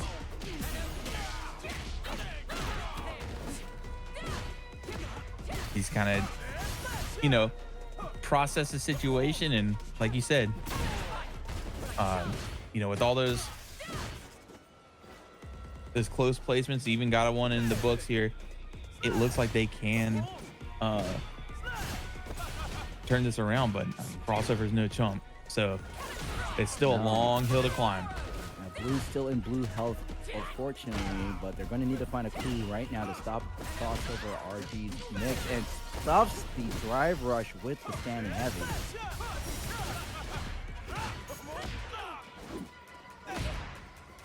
Oh, does not convert off that. And that is going to wrap that round up. All right, Crossover Showing signs of life, getting it back going.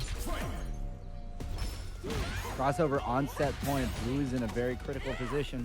We've seen this situation multiple times, but it usually favors the person in the lead. with a sway back. Medium doesn't find anything. Crossover gets the crossover with the OD. Ooh, jumps over slash, but does not get punished for it. And look at just being squirrely and hard to like pin down is such a strength of DJ's. It makes him so hard to predict where and what he's gonna do with all these fakes and sways. Okay. Blue took a big gamble and it paid off with the Silbot OD. And again with the level 3, takes their game, tying it up to 2-2. Man, looking good. Was Blue just trying to give us a storyline to go with? I know. Blue Gave us like, time to properly say his name, hitting us with the reverse into gamer tag. Oh, okay. DJ's fireball feint is something not commonly used in close range, but advanced players love to use it to break up their timing and catch their opponent off guard. Yeah, it just makes every, you know, it's one of those things that just the fact that you're looking for the fireball and all of a sudden something else is coming gives you just that split second of hesitation that lets DJ maybe get away with some stuff that he probably shouldn't. Not just looking, you hear the fire. That's the thing, you hear that little shing. Crossover RD. One more throw will take the round, but the jackknife brings him. Nice. Oh, no conversion off of that. You saw the misinput parry. But Yeah, crossover gets. Seen that a couple times tonight out of players.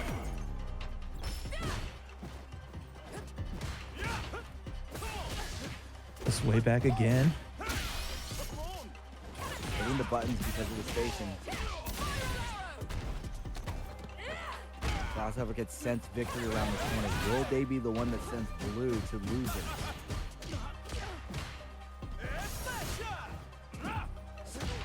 Still confident to do slasher, even with Cammy having level 3. Oh, that finds us home, and that's going to be a grip. Now, what are we going to do for the Oki? Oh, I thought that was a safe jump. Guess maybe the variation they did was not. Crossover waiting for a button to find their way home. No anti-air. And Crossover is going back to the active defense. This is what won them the first game. Will Blue fall for this a second time? Interesting here. Blue's going for a lot of jumps, I guess, in anticipation of all these buttons. Oh, the back dash! Backdash! Yeah, I love to see it. A little too many throws right there, Bronx League. Yeah, I mean, they're so powerful in 6, but when you get a backdash like that, it's such a good reward. And ooh, was not quite able to cash that out. And oh my goodness, that caught again. Not gonna kill, so Crossover will live to tell a tale, but that drive gauge stunt is going to really hurt them. Yeah, absolutely. Oh, the fake. No level 3. Crossover RG recognizes that they cannot afford to have this heavily scaled. It is still their game to win, especially if they keep doing throws like this. Another one. Oh, the loose, brother. Wow, bets it on the wake up DP, is fine with it. And gets caught reaching. Dang, almost brings it all the way back, but Crossover. Again, so much for supporting the fighters tonight. It is the one and only Word Chemist dropping a whopping $60.86 to bring the tournament to a cool 100 even. $100 bill. Let's go. Shout outs to you, bud. Thank you all so much for showing these players some love, for putting on some excellent Street Fighter action tonight. And here we go. Ferris, Punk, and right now, hey, we're seeing the buttons from Akuma just kind of stomp Terry. That is tough. Wait a minute. Word Chemist knows who I am. That's my non-Street Fighter tag that I was referred to in chat. Oh, snap. Hey.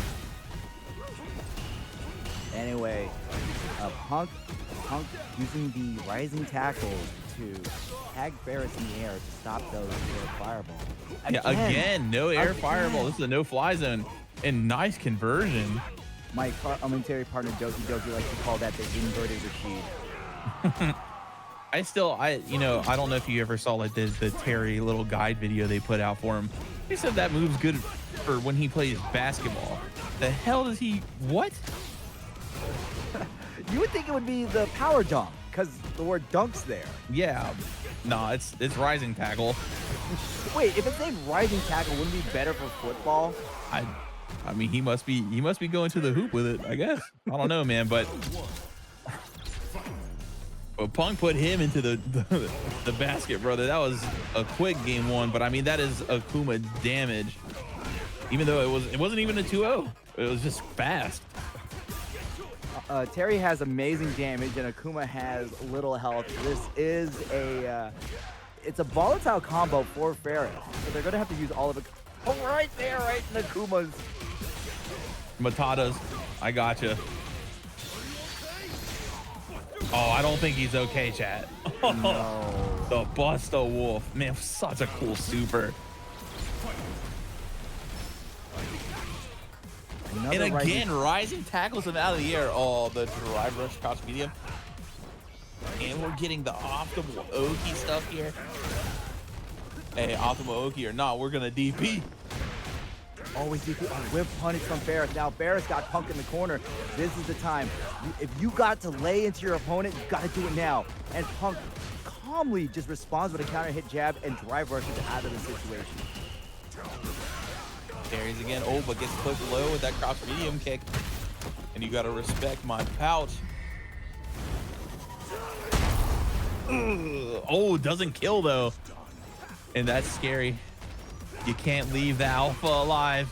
No, You can't leave the alpha alive, chat. Oh, and he's he did the rock away backwards. Can't leave the Alpha Wolf alive, especially if it's being piloted by the current Evo champion. Oh, we're going to 10. We're not messing with it no more. We're going straight to Ken. Okay. No, I want my 1,000 health back, okay? I Yeah. will lose tools to get my health. I cannot believe he milli rocked on every block.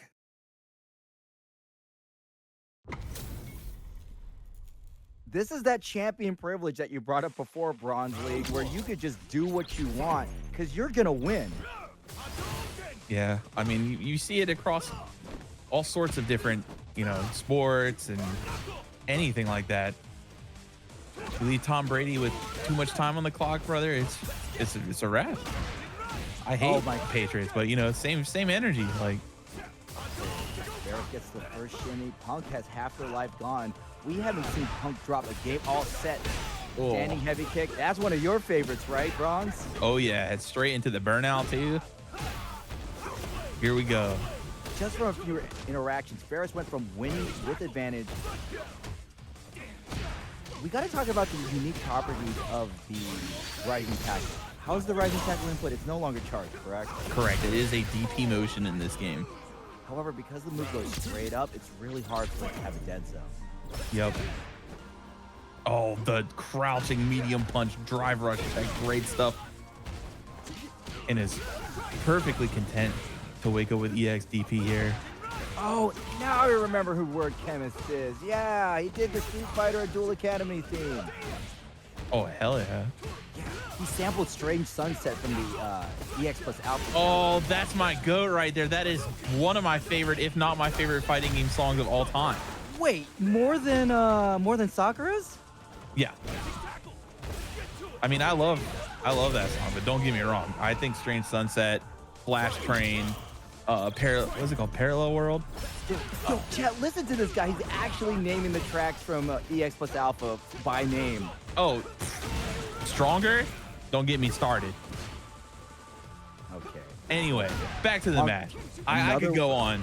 Another whip punish by Punk with the crouching standing heavy, and Ferris going to the desperate level 3.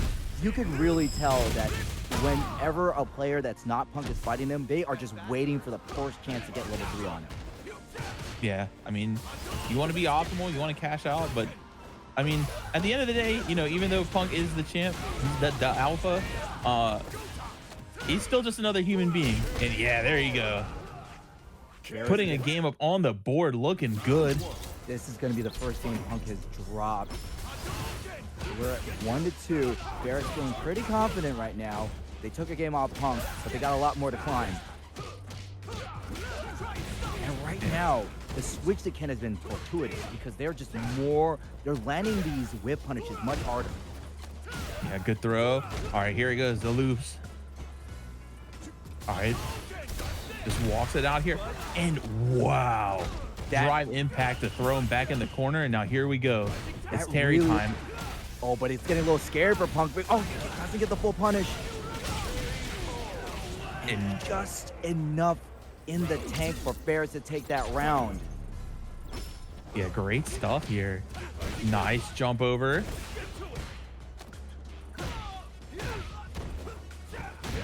Ferris moves to the corner, gets the hard sweep, and misses with the overhead.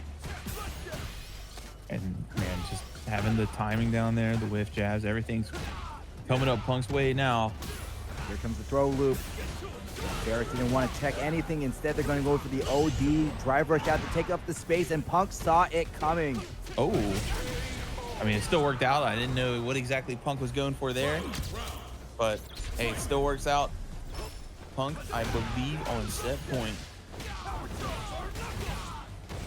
We're at that pivotal section. I say it a lot. We're either ending this fight or extending it into a tie. Yep, and here we go. Throw loops. Oh, base to wake up, and this is probably close to it. Boom. Damn. God. Holy, that last hit does a chunk. Yo, Whoa. that was definitely me. Yeah, I mean, I think that's a perfect way of looking at it. Winner of this fight will be fighting Punk in winner's final. Oh, so a seat into winner's final against Punk. Here we go. One and only. Crossover. Getting checked for the light kick, drive rush, and we're going to side switch using the Tatsu. Perfect parry on the hard punch. Good stuff. We've definitely seen the higher levels of the Duel Academy players more likely to use perfect parry just to turn the match around. It shows how powerful it is. Yep. Oh, nice straight there with a sweep. Light kick to the conversion. The side kick got stuck, and if crossover RD knows what they're doing, they're going to take this round. Yep, smart. Absolutely smart. Use the level 1. I actually think level 1 is expendable. Oh, yeah. I mean, I'm such a believer in, like, yeah, unless I really think I can do this, no problem. Like, just spend it. Don't even think about it unless it's like level 3. I'm such a believer in just go ahead and pop the meter. You'll make it back. You could easily make back a super, not to mention when you're sitting on full super and you're fighting, you're losing super. If you think about it. Yeah, we see a lot of people, and I mean, I respect it, I understand it, but I don't know. It's so morally defeating when You lose a round with the meter that you could have spent to win. Ooh, trying to get Paladin to bite here, but no go. And again, the stand light kick here. We saw this position in the first match, and oh no! Crossover RD burns themselves out. Paladin can land something big, juicy to get the win, and they will go ahead and use the full level 3. They were not taking any chances. However, a fighter as versatile as Paladin, they could easily make a level 1 rock. Yeah, I mean, we saw the link into it earlier. And Ryu does a grip with or without level 3, so. Oh, that backdash was almost the lucky lotto numbers. Nice perfect parry again. This time gets the jab. We did see last time that the perfect parry failed Paladin, so it's really good to see them get the check on that. And I love their willingness to throw a fireball in the close range. It's much more difficult to cross over the counter. But the whip DP is going to send him right to the corner. Yeah, definitely was counting on crossover to try to get the right angle there, but actually ends up just baiting Paladin. Such a good strat. Oh, here we go. And now we're going to put him into the corner with the Oki. Wow, jump up EX dive kick immediately. Oh, no DP on the jump in, and that's going to cost him. Oh, indeed. You got to check your anti-airs in this. Remember, Big Bird lost Evo by failing to check an anti-air. It's one of my favorite calls of 2024 when Seijun said that could be an Evo losing anti-air. And Paladin is going to give up the Ryu, give up the versatility for more offense and switching to the mirror match. Okay, here we go. Going straight for the mirror match. Round 1. Fight.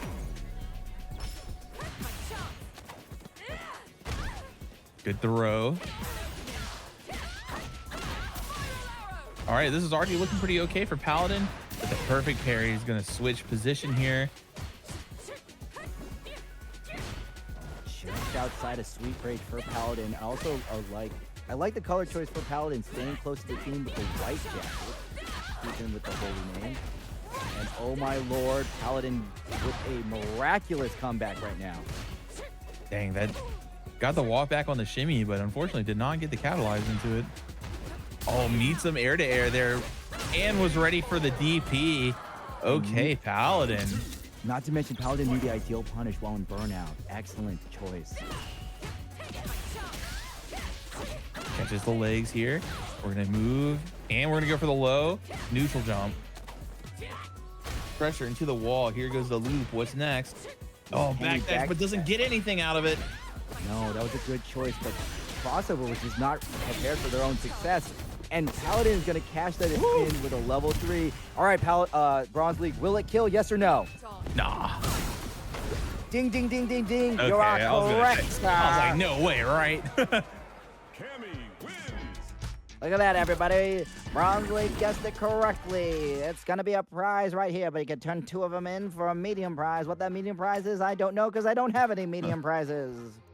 By the way, do you know the name of that accent that I just did? Like, it has a specific, you know that sound, right? You know this old Yeah, timey of course. sound? Yeah. Yeah, it's the transatlantic accent. Wouldn't have been able to tell you that one. No, this is a little bit of a story. Back in the day when movies were started, a lot of actors were speaking in this transatlantic accent. It was like an offshoot of the British accent, but it allowed them to have a very neutral sound in the movie, so people couldn't really tell where they were from. Okay, that makes sense. It looks like we just had a little bit of a connection bump here, so we're gonna get on back in. Yeah, Vice. I always like to just throw in some really silly tidbits of knowledge and trivia, and especially when it comes to acting and performance. That's my jam.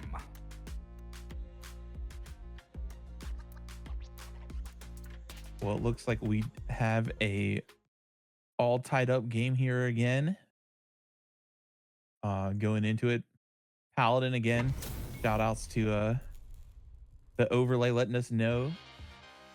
Rocking the white jacket. Crossover with the beret.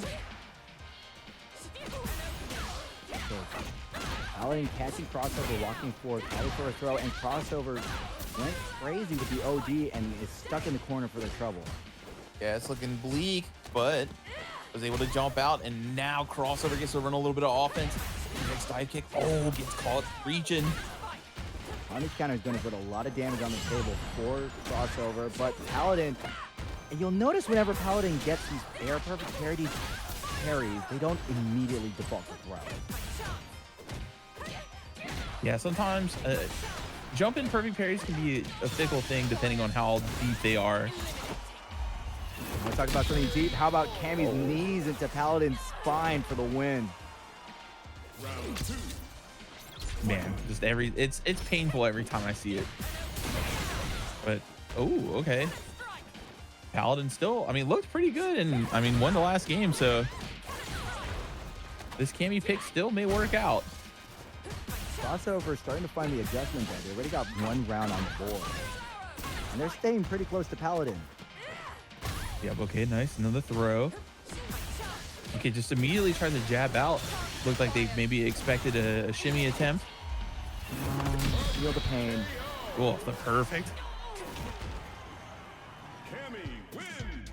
Okay, like I said, Street Fighter, Capcom, change one of Chun-Li's supers to where she throws a couch. Oh, I was gonna say, are we getting another switch after that? And it looks like we are. We are getting to see the entire roster selection. Yeah, And it looks Paladin seeing what happened with the Cammy switch. They got a game. Hopefully for them, this Akuma will win them 2 games. I just love seeing Paladin's Jesus is the truth, and he picks Akuma. He is the Like the most yin and- Jesus looking character in the game. The yin and yang. Oh, the shimmy, the throw.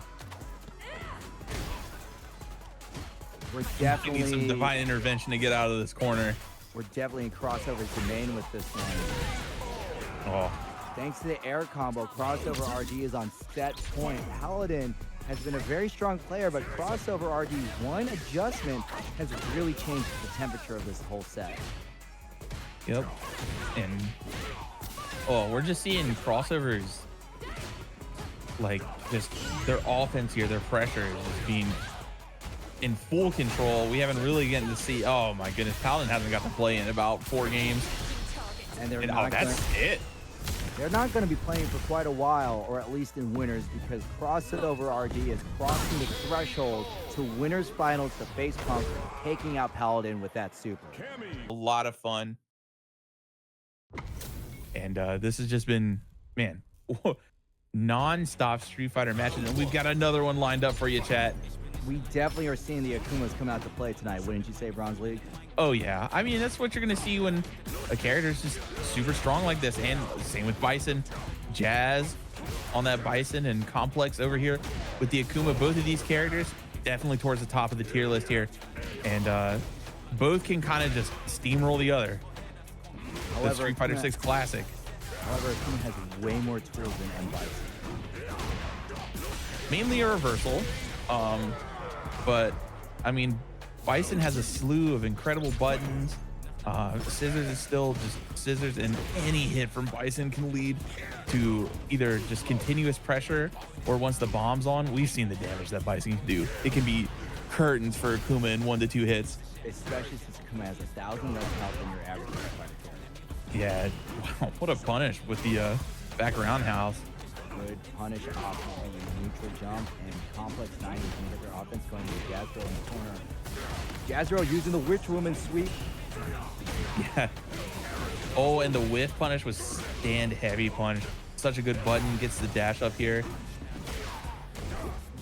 Yeah, that anti-air button's no joke, and uses EX Crusher to get out of the situation. Complex 90 was going to hit a button, but unfortunately they would have all lost to the Psycho Crusher. Yeah, such a fast move, and only -3. It's a really good option. You'll just see it every once in a while. You can just kind of put it out there to check like that, and it's a great anti-air and goes directly into this level 3. This is going to do a chunk to Akuma. A lot of M. Bison players can do that punish on reaction, and Jazro is showing us they're the ones who can do it too. Oh, speaking of anti-airs into level 3, returning the favor, Complex straight to Jazz. But unfortunately, unfortunately for Complex here, he's still burnt out. And nothing complex about that combo. Complex will recover super soon, and Jazro wisely uses the sweep to get into Complex's face. They're going to impose their will, and thanks to that drive impact and the OD scissor kick, Jazro takes the first game. Yeah, he knew immediately that if he could close the space there, it was kind of a checkmate situation. No meter on the side of Complex, and was able to just weave it in there, just bare frames until he got his meter back.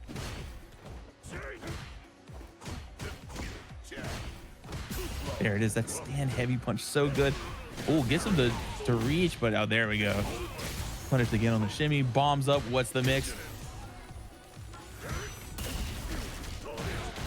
Oh, nice parry and check immediate. Good stuff. Okay,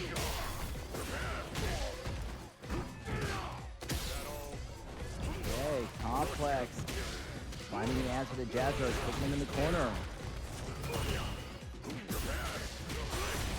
Oh, I didn't quite see it there, but I think he went for backdash in the corner and got caught by the stand light kick.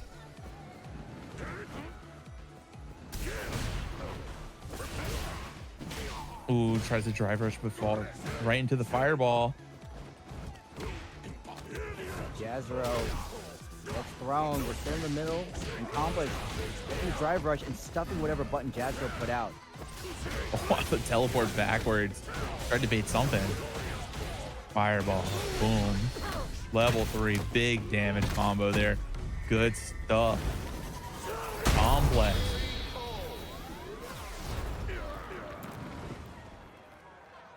Akuma win. Dang. Man, Complex looking getting things back under control here. And I mean, both of these characters, like we said earlier, both of these characters are just super good at kind of imposing their will on the other.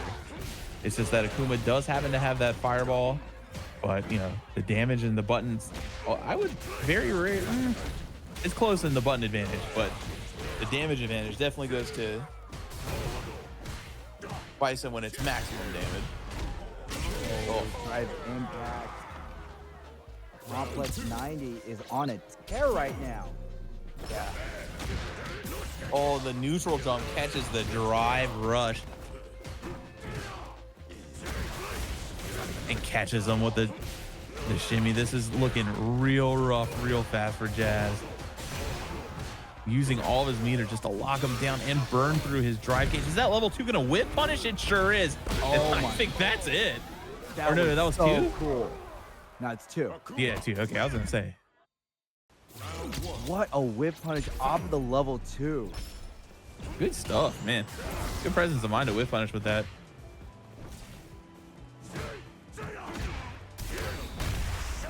Oh yeah, that's one thing you got to be careful about with stand medium kick. Nothing you can really do about drive impact there. Does connect. Yasuo was also standing at the ideal range to use medium kick in complex 90. Yep. Oh, drops the combo here, and this is actually going to do a ton plus give him bomb. Oh, but gets out with crouch medium punch. Lord bless this 6-frame normal. Okay, complex 90. Will they get on tournament? I mean, not tournament. Set point by taking this round. Jazero. Oh. Yeah, I was gonna say, don't even play, do EX. If you could finish with an OD just to be extra sure. Oh yeah. Okay, here we go. We haven't seen the reverse too much. People are getting better at dealing with that, but you know, every once in a while, bringing it out as an option to change up your approach is tricky, considering that most of the follow-ups are plus. Okay, Jazero finding a lot of offense in, and they Level will. 3. That's right, 2-2 now. We really Just felt, like that. It really felt like Complex was gonna run away with it. And I mean, that was one of those Bison rounds where just Bison got a couple good reads and it was over in the blink of an eye. The damage is just unreal once he gets going. Oh, nice air-to-air conversion. Jazero might have been getting a few proper reads, but it takes more than a few reads to win a tournament. Yep, and here we go. Scissor kick leaves you in such an advantageous situation.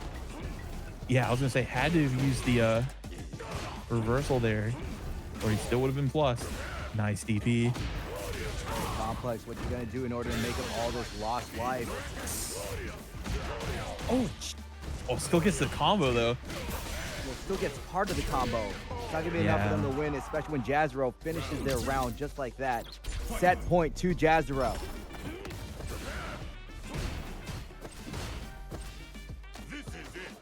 Yeah, scaring him with the stand heavy punch, threatening another button. Again, that button is so good. Leaves Bison at advantage. Look at all that damage Bison has done with 2 throws. Yep. But here we go. Now Complex. You know, the only reversal Bison really has, either super or drive reversal. And the next hit could end it.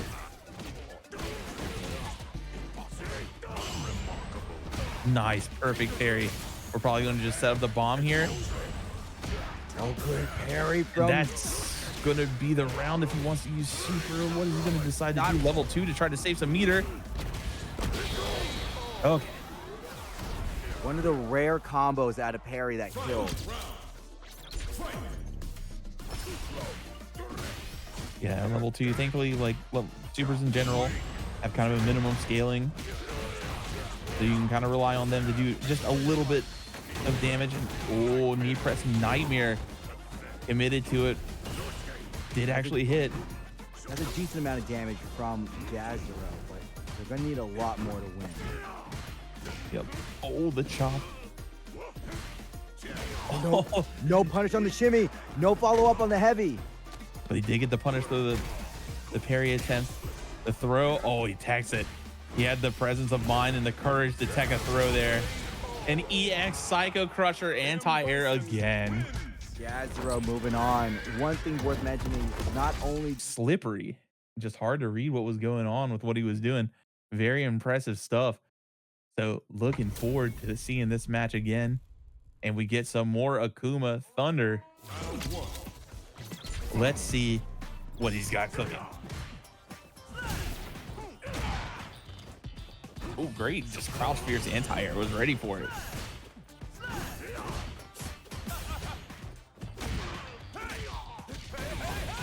Oh, nice. Okay. He's going to kind of try to push him back towards the corner here.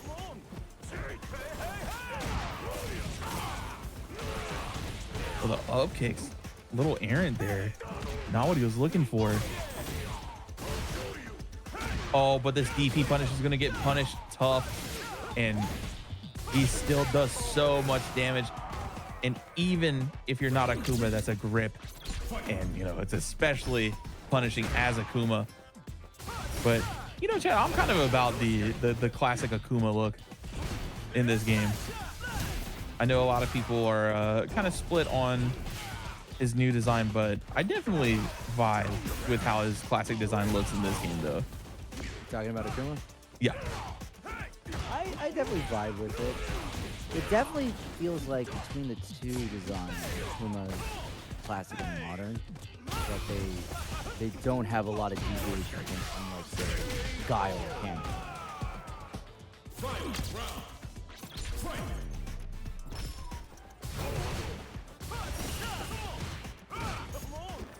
I see some people say that they don't like the old design, but they like the new one. I think they're both pretty okay. Well, the new one really shows that Akuma has gone through like some time. Shin kick from Blue. Thrown in the corner from Thunder. Good follow up, but no completion. Okay, we're moving forward. Yeah, just the grab off of the drive rush is so... It's one of those options that is just like, yeah, I'll just take it, whatever. This is going to be the first game for Thunder. Blue tried to do a fancy block scheme, but he was just outside of the range of the standing light, which Thunder was able to catch them. Akuma. Round 1. Fight. Yeah, I mean, we saw it before. Blue, certainly capable. Well, we saw Blue cook up some just absolutely devious stuff, but wasn't able to turn it into anything. A couple times we saw it, just crazy stuff start happening, but we know it's there, and stuff like that can just turn a match on its head instantly. Sometimes your wild concoctions just blow up in your face. All right, Blue this time not doing anything overly fancy and making sure everything lands. Round 2. Damn, all right, just like that. Going in, okay. Wait, who won the last game? Oh, Thunder. Thunder won the last game. I only say that Yeah. because it's 0-0 on the over. Okay, Tatsu. Oh, the backdash again. Oh, and the nice side switch there. Good presence of mind. Good stuff. Oh my God, the sway takes him so far back. Demon flips out.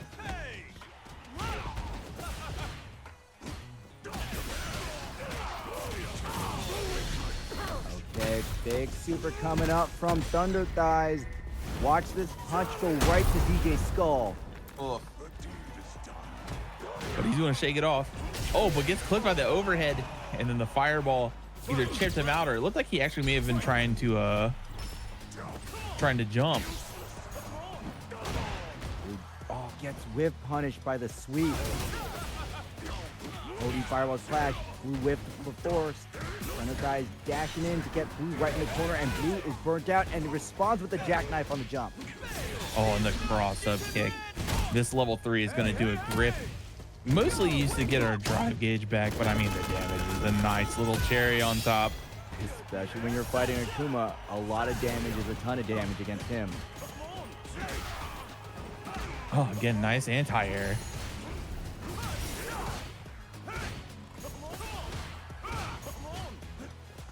Thunder finding a new lease on life. Okay. Spends the last bit of the drive gauge to get this game. 1-1. All right, Blue kicking it back up. We last saw Blue when they tried to get a miracle comeback, but just dropped it just short. Will they drop it again? And this time we actually see almost like semi-conditioning, you know. Thunder's doing a great job anti-airing with crouch fierce. But this time Blue was able to jump over him with that perfectly spaced jump medium kick to have it with. Oh, EX fireball, so good. The OD fireball managed to punch through Akuma's Hadouken, allowing Blue to just run the offense like this. One more touch, the crouching jab finds it. Blue takes another round.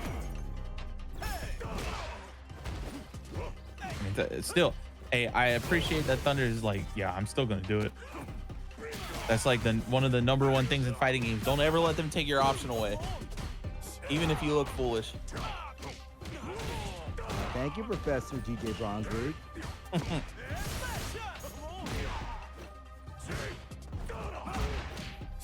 Oh, the jump, the crossover again. It really seems to be the story of this match. Blue using the cross-up medium kick to score big damage against Thunder. The Thunder getting some big damage of their own, and they're going to win this round.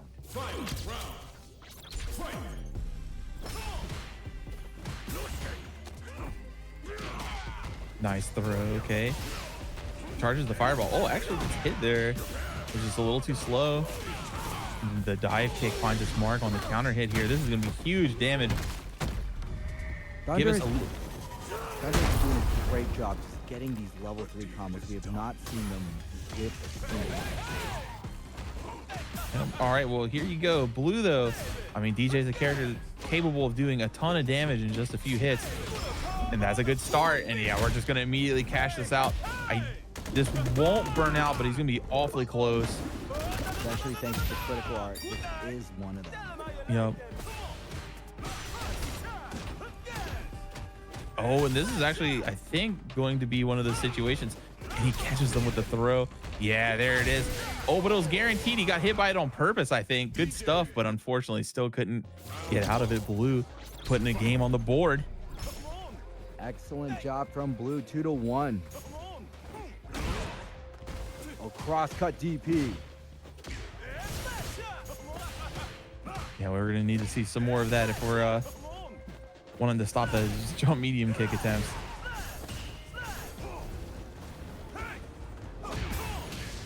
Oh, caught him again with that button. Crouch medium is such a good button for DJ. Reaches far, he can cancel into anything. Yep. Oh, both of them kind of interesting approaches there. Dash forward in on him. And a back dash again. All right. The side switch. Oh, okay, to the throw, the tricky stuff. The Street Fighter Classic. And oh, he waited a second. And Thunder used that split second of hesitation to put out the 6-framer there, got the counter hit, and just like that, took the round back. It really felt like Blue was fighting a bit more hesitant than they were normally. Yeah, I mean, I think maybe they were just certain of the DP there and wanted to get something out of it. And unfortunately, when your opponent also knows that you're looking for it, that's when you get to steal your turn back real quick.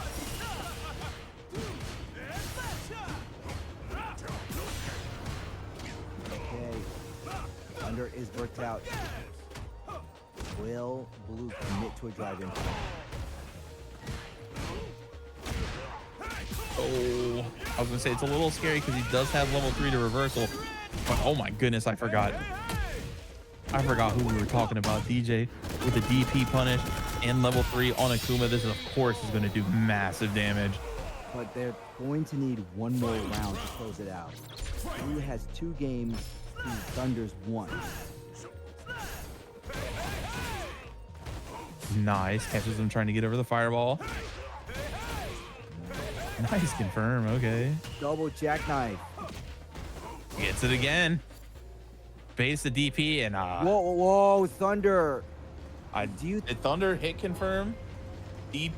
Abigail feels like that was the cartoony era where Street Fighter 4 was at, and as much as I love what Street Fighter 4 did, you know, it was getting a little too cartoony, you know, with Hakan squirting people out of his butt and Rashid having Tasmanian devil legs. And Ferris, this is an interesting choice. They are not playing Akuma. They're using Cammy. Yeah. Interesting. Oh, and doesn't get to punish it. Wonder if that was just maybe the input reader reading the DP since it went over, you know.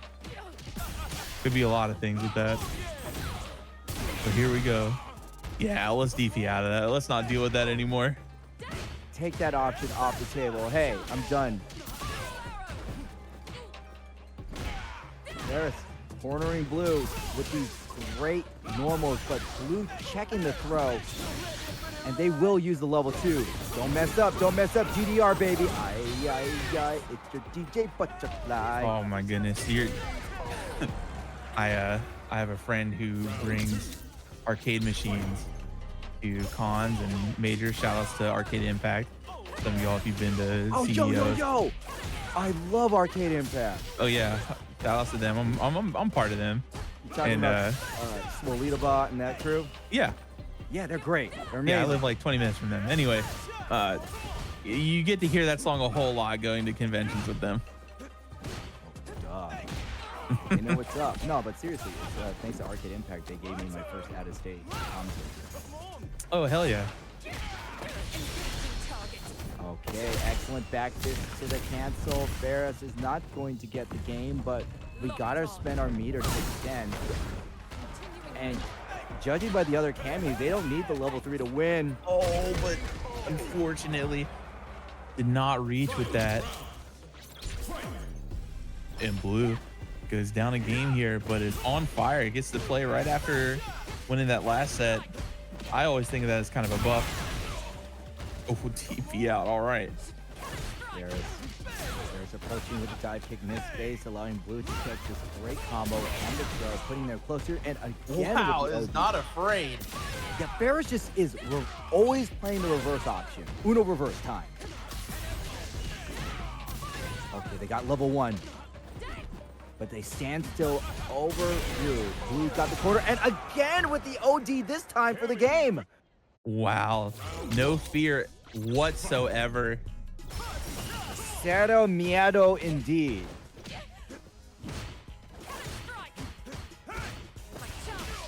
Knocking on Heaven's door, and Ferris gets the easy knockdown. It's going to choose to stay inside Blue's, like right at range 0, close to Blue. Oh, and okay, yeah, it does get the reaction there. The young man check pass. Or as Wonder Chef says, the bop it check. We passing these QTEs, man.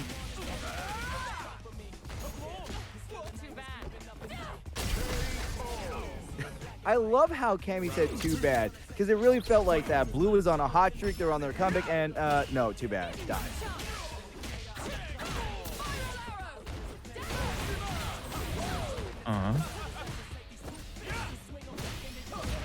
The sweep is heavily unsafe, even at that distance, which Blue was well aware of. And gets popped again by the drive impact. That's 26 frames of pure chaos. Okay, reversal's out here. And even if it was blocked, it would have been safe, but there it is. You talked about it earlier. Level 3 on deck against a fireball. Super effective. This is gonna, ooh, does not end it. I thought it was gonna end it. But Especially that that- means there's still a shot. You're telling me there's still a chance. Oh, there is definitely a chance. Blue's not going to get the burnout. They are going to extend their life a little bit longer. And they have the positioning and will drive rush. And caught Ferris hitting a button. Yeah, Ferris wanted to check that drive rush. And Blue stopped just short and then gets the whip punish. Truly, truly despicable play. That was nasty. Good stuff.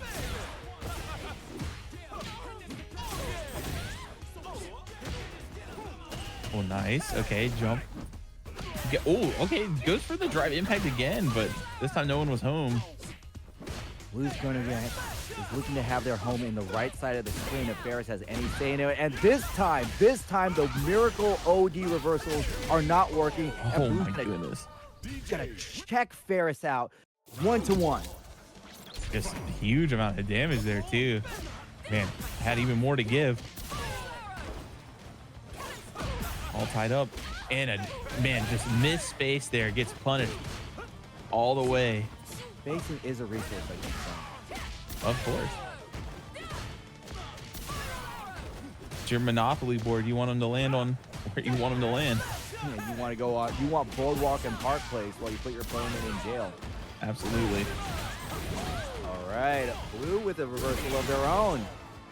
And Oh, but the reversal for DP doesn't reversal. kill. No, Or no. both burn out. What's the overhead? What's gonna happen?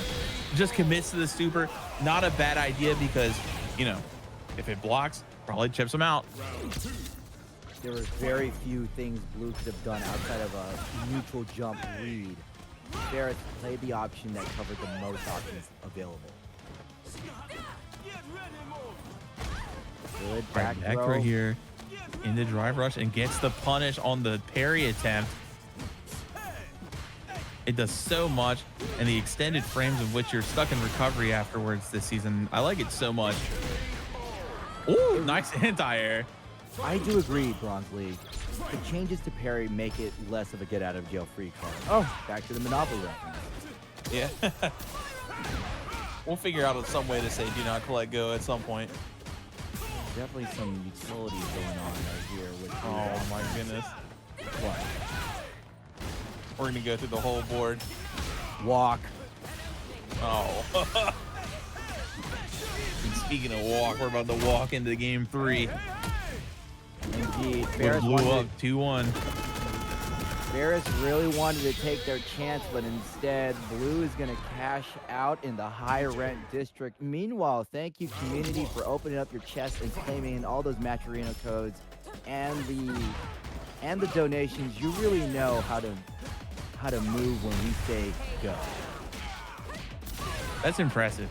I didn't think you were gonna have the whole Monopoly spiel ready, but hey, you got it.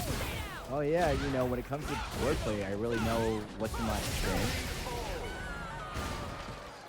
Oh my god! And in the span of that, In Blue the just span- walks Ferris to the corner I know. and takes the whole round. If we want to talk Monopoly, Blue's having a monopoly on the wins right now. Now, what we could really do the big Monopoly play is if somebody donates $89 and brings the pot to 200. Oh, then they would be able to collect go. Yeah, they would be able to collect their 200. Meme achieved. Oh, great use of the level 1 for the anti-air. Ferris is doing a good job of getting Blue to respect them because they will hit that option. They will do that damage. Yeah, we're just seeing here, Blue has kind of had control of the tempo of the last couple sets here. Even when they lose the round, it's still kind of been on Blue's terms, and this is actually going to burn them out. I'm pretty sure. I'm Do a definitely grip. sure. Nah, They bro, will have- you made the right call. But they This is do have level 3 still of their own. There it is. This is the best case scenario. Blue is not going to get burnt out, but Ferris will recover burnout real soon. Oh, got caught reaching. Put your hand in the cookie jar. You found DJ. Jump scare. Yeah, big agree. Not a big candy corn fan. I like candy corn in small doses, and that small doses is 2. Oh, Neo Jedi defending the honor of candy corn here. So this is winners finals crossover RG versus Punk. Winners goes to grand finals. Punk is the man to beat in terms of, well, his pedigree and his standing in the board. Yep. We're going to see, you know, I wonder, like, no matter what, are we just going to see the full lock-in on Terry? Oh, immediate reactions. Okay. And the Ogie's always good off the burn knuckle. I'm trying to check the jab or the drive rush there. Or making crossover RG commit to something. Now, Punk has been favoring the crouching medium and the standing heavy kick. Oh, walk back got tagged with the light kick, allowing Punk to use the level 1 and confirm. Oh man, Great. Buster Wolf. I'm not gonna get tired of seeing that super. Great situational awareness from Punk. And that burn knuckle, just the perfect space, kind of like forces your opponent to just block it once you get them in that fireball setup there. I see a lot of the Terry play I've seen get a lot of usage out of that. You see right there, crossover had a rare opportunity to punish the rising tackle, but did not. You can't let those kind of opportunities go to waste, especially in winners finals. Especially against this player, this Paladin. But this is crossover. Crossover's had some impressive showings of their own, but being impressive is one thing, but Punk is being absolutely Tekken excellent. Yep. Terry. And just a dominant round 1. I also like how Chad is spending more time talking about candy corn than the match right now. Understandable. Insulting someone's favorite candy is a contentious topic. Yeah, Oh. especially when that person is the TO.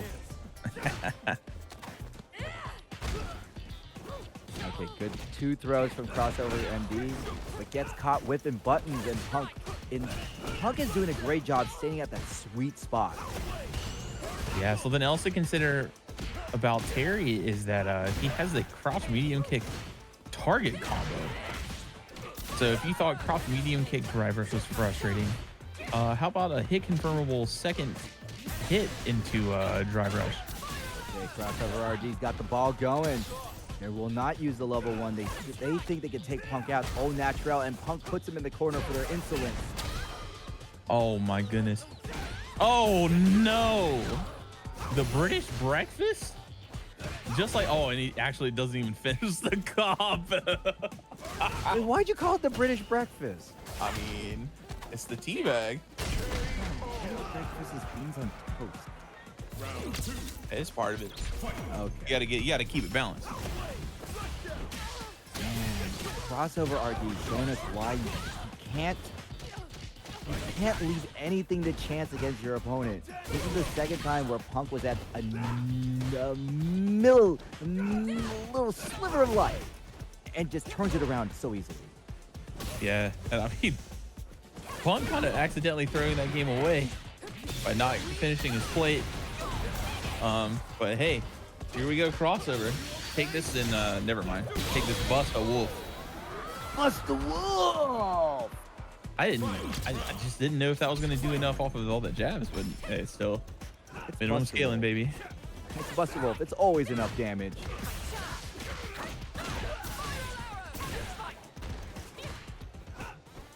Both players using only a level 1 super minion. It's very easy for them to get a level 3 in this round. Crossover RD off to a great start. But what Punk will do is wait for his opponent to use up a lot of drive gauge and then side switch. And not only that, but Punk is sitting on level 3, which means at any point we know one of those hits could get turned into the level 3 power geyser combo. Into regular level 3 here, since we do not have the meter to do power geyser. And that should be it. Yeah. There's nothing regular about that level 3, okay? Terry win. Round 1. Fight. Punk 2-0, making easy work against crossover RD. Now remember, this is for a whopping $111 in the pot, thanks to everyone who donated and everyone who contributed to the match in the free play. Yep. And this is still only winners final, so there's still a chance even crossover loses here. But I mean, it'll be looking. It's a lot nicer to be sitting up in winners side grand finals, a lot less pressure. You need every advantage you get. Crossover, putting the boots to Punk. Punk in the corner again. Pay attention to when Punk does the side switch, if he chooses the side switch.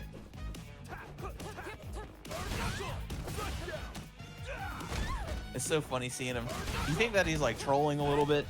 With the jab, but I really do think he's just trying to get you to look for something and then just like boom, burn knuckle. Ooh, I like the decision from crossover to try to stop the burn over with a neutral jump, but it's too late and Punk is going to get the round.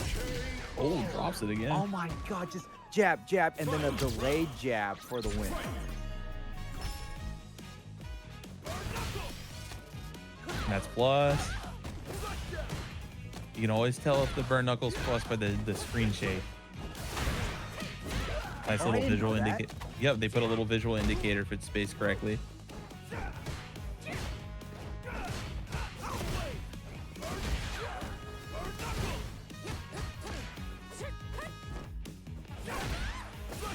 Oh my goodness, stand roundhouse. Oh, Fancy workhorse of a button. Oh, and that overhead's gonna spell the end of this set, I believe. Believe no more, it's for sure. Punk at 3-0 is going to be sitting at the winner's side of your grand finals, while crossover RD fought valiantly through this bracket and they finally. I think it's the match I'm most interested in seeing in terms of character variety. Is it because Ryu has like the classic Shota template and DJ has to dance around it with his It's more like I just love seeing Ryu delete people. Oh, okay, Like I think well, his playstyle's so cool. And then I mean I just love watching. You know, you get to do a lot with DJ. There's a lot of decision tree stuff, and he has, you know, so many tools that lead to so many options. I think that's cool to watch too. Blue definitely fighting for prize, trying to climb their way up to the bracket. They did suffer an early trip to losers on stream. They've been doing a great job holding their own in this entire 100+ players round. Yeah, 111 I think was the final number we heard earlier. And this tournament can go all the way up to 512. Insane.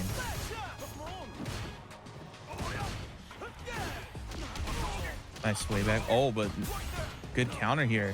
This is where Ryu kind of gets things going.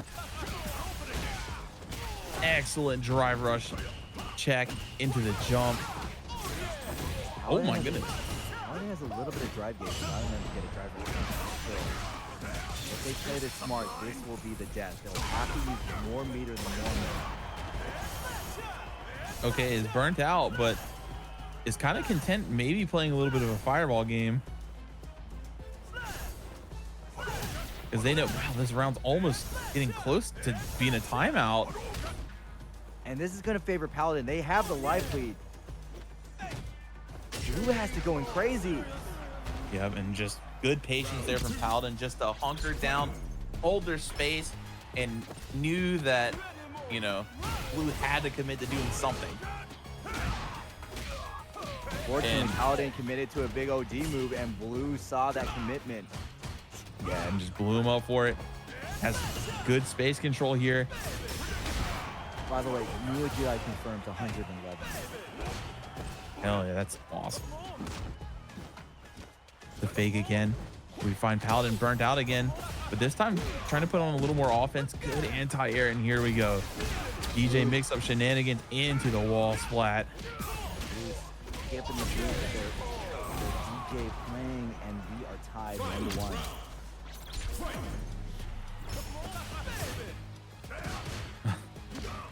Fake fireball sway drive rush. Just, it gives you so much to look out for when you play against DJ. You got to think of so many options. It's tricky.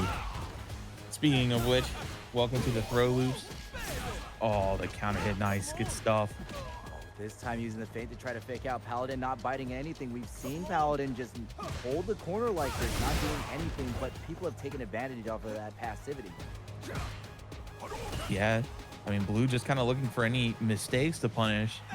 Well, It's kind of Blue- fine just playing this slower game now with such a big life lead. Especially after how Paladin beat them in the first round. Blue's like, you know what? I could wait too. Yeah, it has a good answer to a lot of Ryu's fireballs. Good block on the overhead. Oh, couldn't quite punish that. No level Now, three. Blue has a little bit of a problem. Being burnt out. Sequence like this could spell disaster. Oh, the sway back. That was a really big commitment. That's gonna kill. Oh, actually just got hit. I really thought it was gonna be block damage, but instead it's just gonna be regular old chiropractor massage damage. I wonder if maybe Paladin knew the situation and just didn't get their input. And so they maybe have tried to reversal super and maybe just something else came out. I see what you mean. Paladin recognized that if they blocked it, they would have died. Yep. Scrambled and then got hit. Yep. Things like that can happen, especially in the heat of the moment, especially with Street Fighter 6's input reader sometimes. Woo!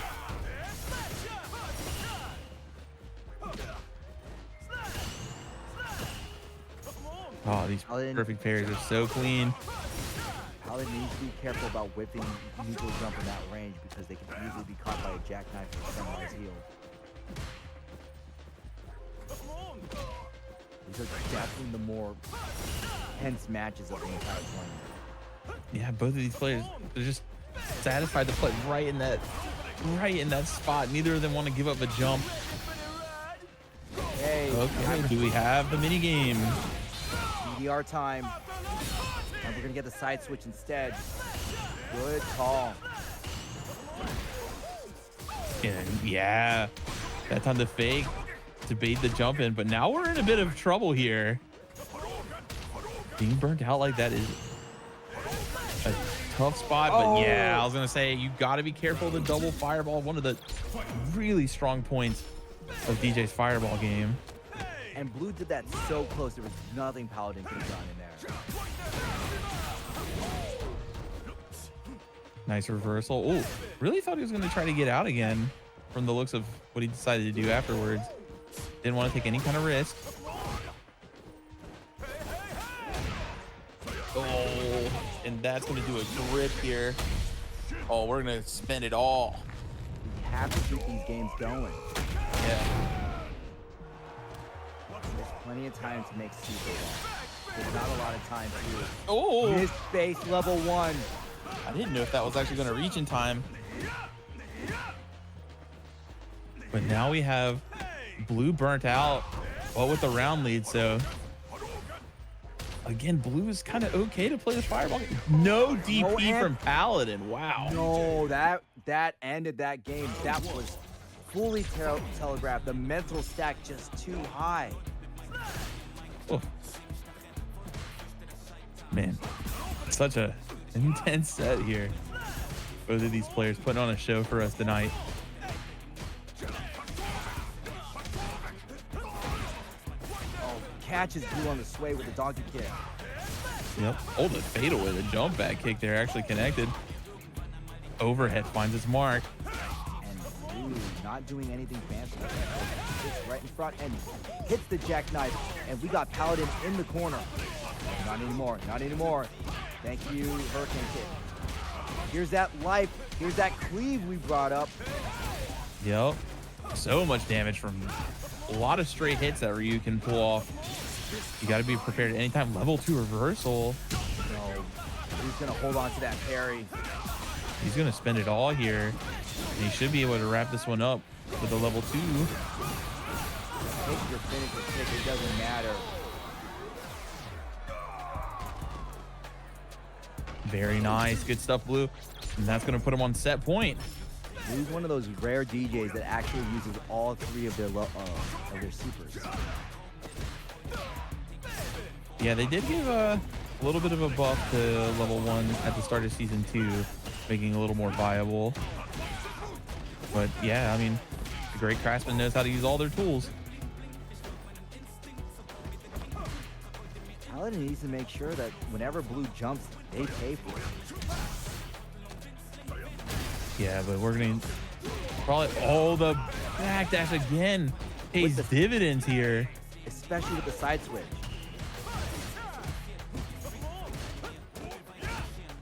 Oh, almost got the punish on that. Oh, but Ryu's definitely going to close this one out. At this simple, good stuff.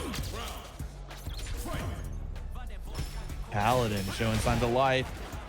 Well, this is 0-2. Paladin needs a little bit more of a sign of life. Paladin needs to find their pulse, or else they're going to be DOA in this tournament. Yep. There we go. Nice anti-air. I mean, if I'm Blue, I would test him too. Gotta see if he's gonna do it or if we can get away with this for free again. One thing Paladin could do is if Blue sways, they can do Paladin. It's a little bit of a dangerous proposition, but it could work. All right, we're gonna build back some drive with this, and he's gonna do a grip. We are in Lucha's semifinals. The winner of this match will be fighting crossover and be the person who got dropped by Punk. Yep. Nice. The throw on the punish counter does a grip here. It's looking bleak for Paladin, but one hit is all Paladin needs. Look at all that meter. Paladin has full resources. If Blue whips the wrong button at the wrong range, it's all over for him. And you can see Blue playing it very careful. They want to close this out, but they know they could do something real careless and die. Yep. Any button into drive rush. Just like that. And the trade is Trade. absolutely fine for Blue, who takes it, getting another set with Damn, he just reminded me that the magazine is No Dunzo. longer in publication. Yeah. I was more of an EGM guy myself. Absolutely same. Low-key favorite thing about it, Shu and Chan.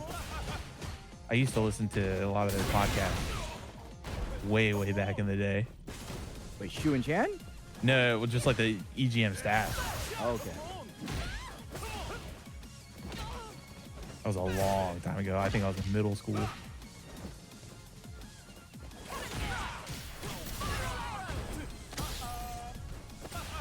But here we go. Blue still working all those. We saw something from Crossover, which was pretty interesting, was they were able to interrupt Sway a lot. Interrupt Sway, had a good read on when the fakes were coming for the fireball. So we'll see if that continues, or if Blue can kind of vary up their timing, which is just something that makes DJ so tricky to fight against. Damn, that EX found his mark again. They both players in going out with a low life, but the double jabs from Crossover take the early round. But at 41 seconds left, that was a hard fought, still tense match. Yeah, back and forth. And a nice link here.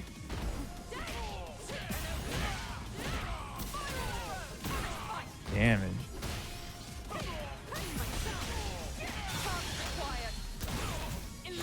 It's going to be the old reliable, the level 2 from Crossover for the game, for the game. Cammy wins. I mean, we've seen Blue put himself in the situation earlier, being down 2-0, and then nearly bringing it back. Maybe we'll see the full redemption this time. But I'm sure Blue doesn't want to get into that situation. It's definitely a hard situation where they need to play flawlessly, but if Blue keeps landing drive impacts like that, things are going to look a little bit sunnier for them. Yep. Okay, here we go. Nice confirm. Into the level 1. Into the Hokey. Damn, again, just neutral jump catches him. Oh, the wake up Sway kick. No one was home. And just gets a nice, easy whiff punish there. Good stuff from Crossover. Yes, Crossover RD definitely showing the R and D as they know the DJ matchup pretty well. Oh, and there's just punish counter on a parry attempt.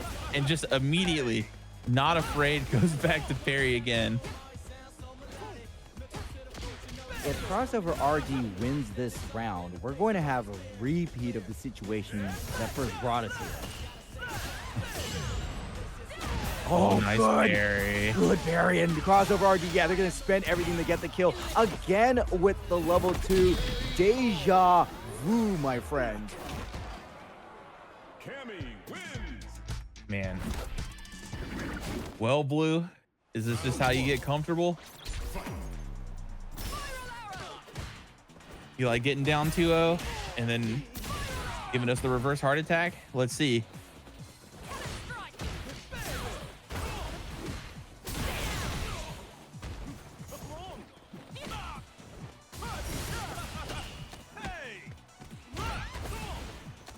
And here we go.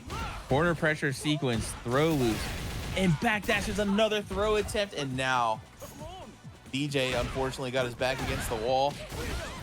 But this way finds his place, and again, just it's so cool that he can do that little sequence there. Oh my goodness! Thanks to the aerial knee, Blue was plus enough to continue the block scene. One more hit from them, and the throw, that'll be it. Round 2. Fight. Man, Blue able to turn it around. Is he heating up again? Blue tried to sway back there and sees it. Nice. Oh, just DP's out. Understandable. Oh, and the drive rush immediately finds a mark. Throw. Oh.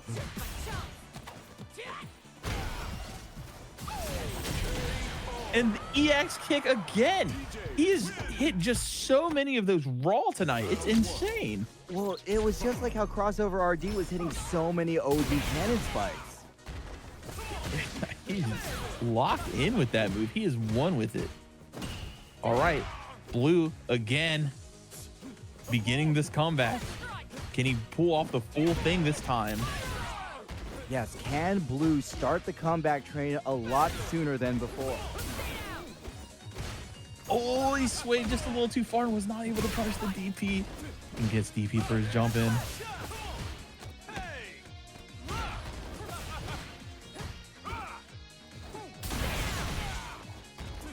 DP'd again.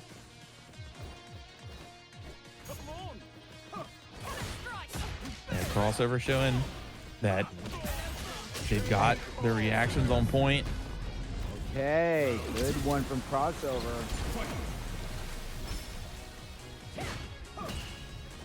Remember, Crossover has 2 games. They just need to win this one more round to win the set and put themselves in grand finals. Yep. Nice punish, or catches the drive rush with the throw. Nice confirm And great reactions. The young boy check has been passed. Somebody has beaten the Krauser fight on their first try. Yeah. Oh, he got caught on the level throat. 3? Yo, okay, that's how we're feeling. Crossover really wants this round. Either that, they're just confident they could win the next one without the level 3. the throw. Another young boy check. And Blue takes this round. My goodness. But also pay attention, Blue is still sitting on their level 3. Will they Yeah, spend full it right meter away? here. And yeah, I was gonna say, I think we're gonna spend it right away. This is gonna be so much damage off the jump in. My goodness. Half of your life is gone, and when you're fighting a fighter as good as Blue, half your life is you're on death's door. But With the Crossover corner RD, Oki, Crossover's right where they want to be. especially with level 2, their signature, they have killed Blue twice with this move. Can they do it again? But no, Blue gets the OD jackknife and scores the Sunrise heal. This is going to be his game. The final, again, Blue takes us all the way to the final game after going down 2. Yo, am I in Groundhog Day right now? I've seen this before. My goodness. Okay, yeah, this time DP's that instead of getting hit. Oh, that hit so ambiguously too. I would have got messed up. Bronze League, are we going to have history repeat itself, or will Blue break the cycle and end this time loop? Oh, someone, I knew the ReZero season just started. Somebody's been watching it a little early. No, it's Evangelion. Thank you very much. There's a lot of options here. A lot of my favorite media fall under this. However, Blue used the wrong option with the OD jackknife, and we are at a set point with Crossover RD. All right, but is this all part of Blue's plan? Get down 2 games, but now we're gonna put ourselves on match point. Is this all part of Keikaku? Yeah, is this the Doctor Strange moment? The only reality I saw is I had to get down to match point. And whip the jackknife. No jackknife right there. Okay, Nice punish. but the parry sends Blue to the corner. How many throw loops in the corner? And No shot. from all the way downtown, Blue took a chance and Hail Mary full of grace with the level 1. Wow, so we're both fighters are probably going to be stacked to a level 3 this next game. Final round, chat, for who gets a shot at loser's side grand finals against Punk's Terry. Crossover RD is going to hit the level 3 much sooner than Blue, but Crossover RD has used their level 3 way less than Blue. Oh my god! Whip punish off of the sway. Oh, and the low connects. That's so dirty. 2 dashes into the throw. Blue taking a big gamble with that fireball.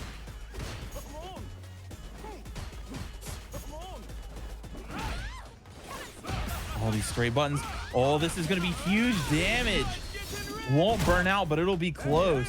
Not to mention drive gauge damage too, and corner positioning. How will Blue respond? This is everything Blue wants right now. Blue's going in crazy with the drive rush.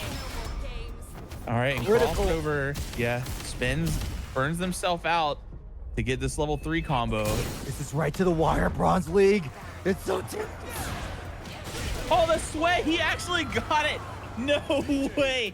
Changing the course of history. Blue. Breaking. Taking an entire set, then doing it again. That is the stuff. That is a Herculean task. Yeah, here we go. Punk on the Terry. Oh, Punk finally making some faces.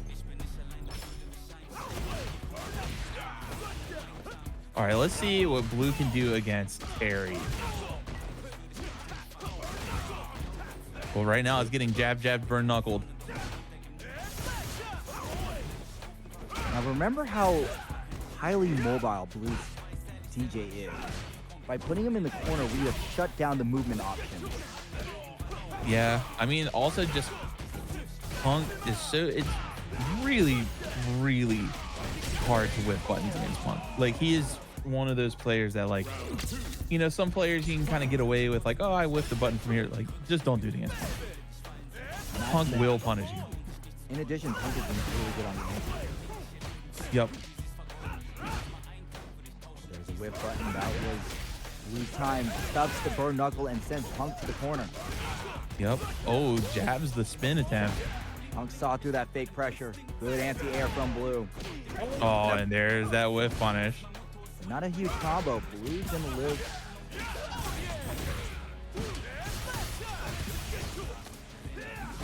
And chucks him into the corner. He's believed in that kick all night. One of the first times we saw it not hit its mark. All right, both players burn out. And that is kind of, yeah, one of the problems with Terry's fireball is that Doesn't exactly trade favorably with Slice. However, because of the fireball, Blue can't commit to the double fireball because the power wave will tag him. Yep. Good use of the Sobot feint to get him and he gets the throw. Nice small combo, keeping it tight, but the burn knuckle allows Punk to take some much needed space.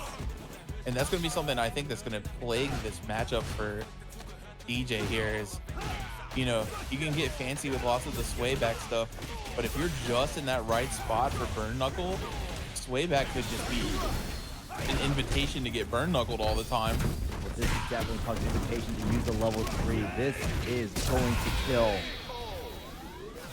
all right, first game. Punk is up. Do you see how hard Blue has to get one round and how easy Punk looks it to get an entire game?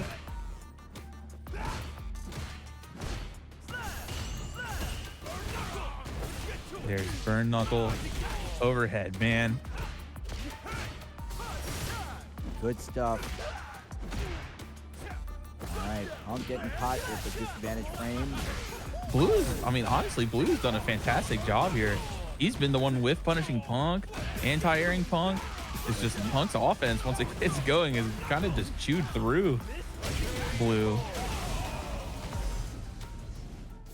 We've seen the cross-cut rising tackle happen so many times with Punk. This is a move with a very small dead zone. Yep. Here we go. Nice. All right. Blue, what you got? Oh, good. Another great anti-air. And this time he used buttons instead of throws. Yep.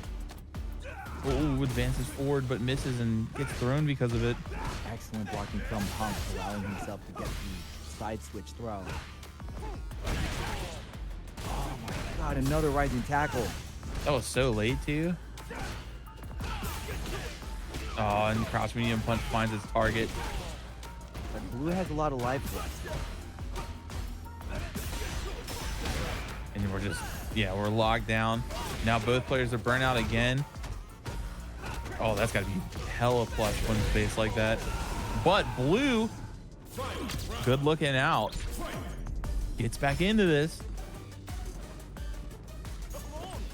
Junk's afraid of that. Oh my, catches Punk in the drive rush. Good stuff from Blue. Oh, wow. Backdash didn't get anything and still gets a throw, but unfortunately throws him out of the corner. Punk too slow on the return on the backdash, but still gets the corner that he wants. And we're going to keep him there. And here we go. We haven't seen a single, I don't think we've seen a reversal EX up kicks yet from Blue.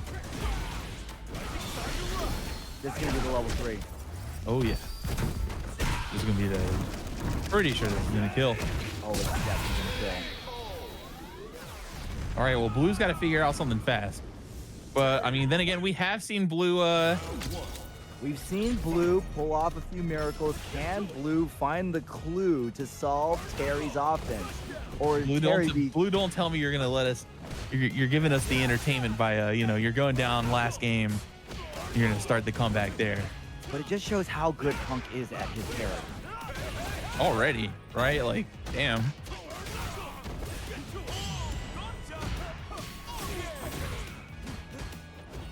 Gets buttons instead. Terry jumps over.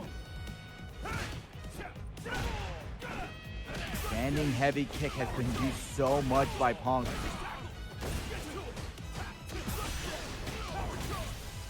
And just, he's in there. This is for the tournament point. Will Punk get a 3-0 against Blue? Punk has looked so dominant in these last couple of games. Just everything is good. There it is. Finally, we haven't seen Punk do that fireball all night, and finally pulls it out. Oh my goodness. And this is going to be close to death, honestly. I'm going to say it. No. This is for the tournament. No! One pixel, but... Oh, but the crash shoot still gets. So, oh my goodness, Punk. Your Evo champ. Championship diff with the Terry. All right. Man.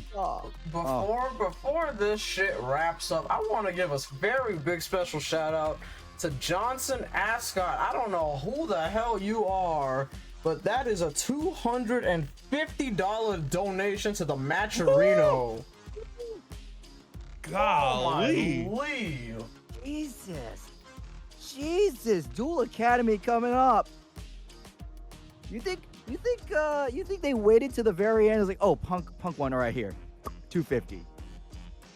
They probably put it. It looks like they put it in mid-match. Mid-match, okay. Hey, dude, Punk get the, you know, he get the supersize that Taco Bell order. Golly. Doesn't that mean top 2 gets paid out now? Goodness. Well, normally it's top 3. 100 was top. I mean, I think it's still top 3 payout, but that's holy Jesus. Yeah. Hell yeah. Thank you guys so much for the support tonight. You know what I could say now? You know what I could say? Punk passed go and is going to collect his $200. Oh, gosh. Maybe I regret it. Chekhov's Monopoly reference. I said it. I remembered it, chat. I remembered it. All right. You got it off the checklist. So, that is going to be all from us for tonight. I need players join Reno. I don't bothered about paying out people. I try to pay out everybody to the fastest of my abilities.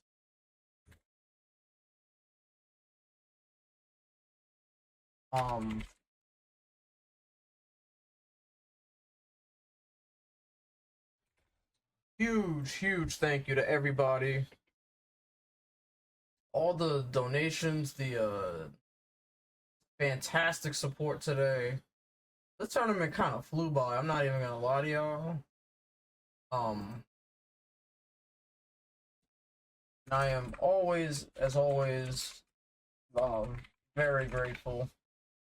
If you guys will be at East Coast Throwdown, this upcoming weekend, I will be there.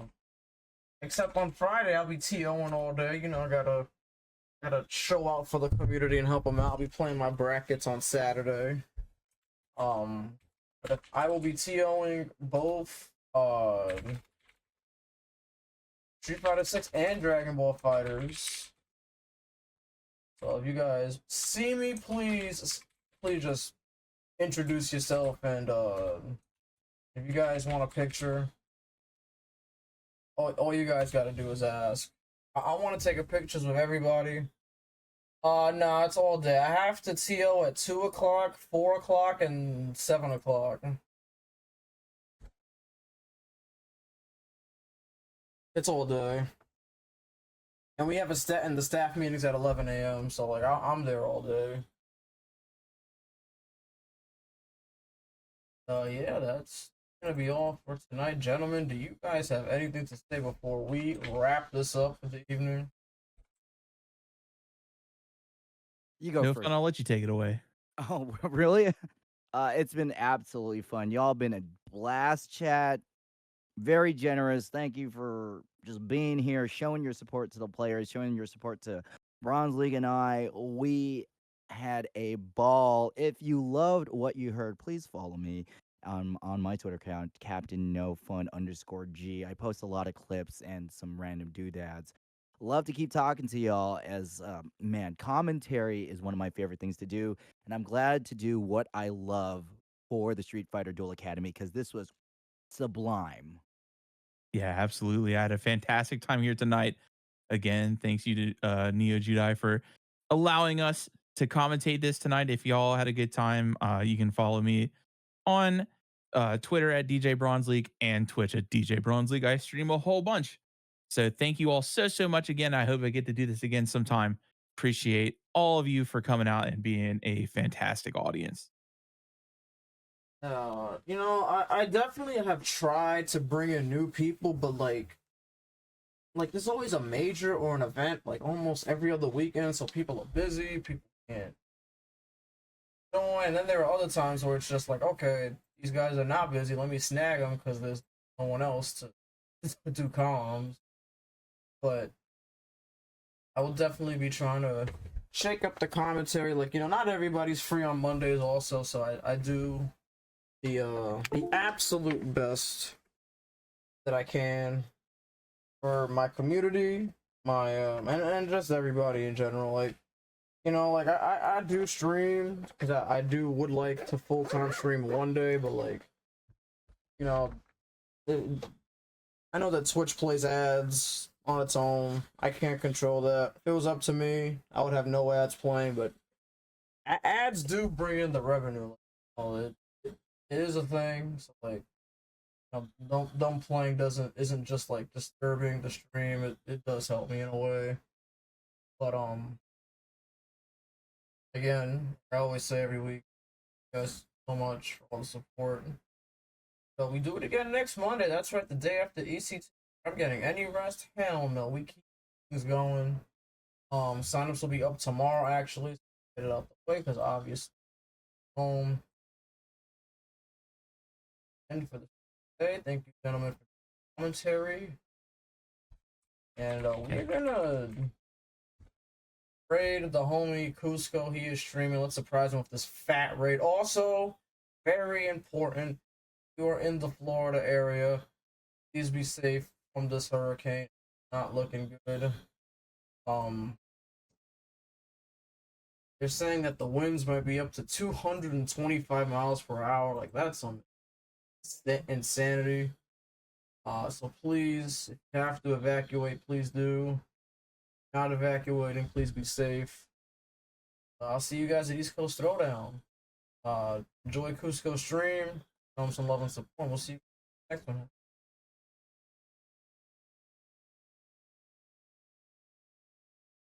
All right.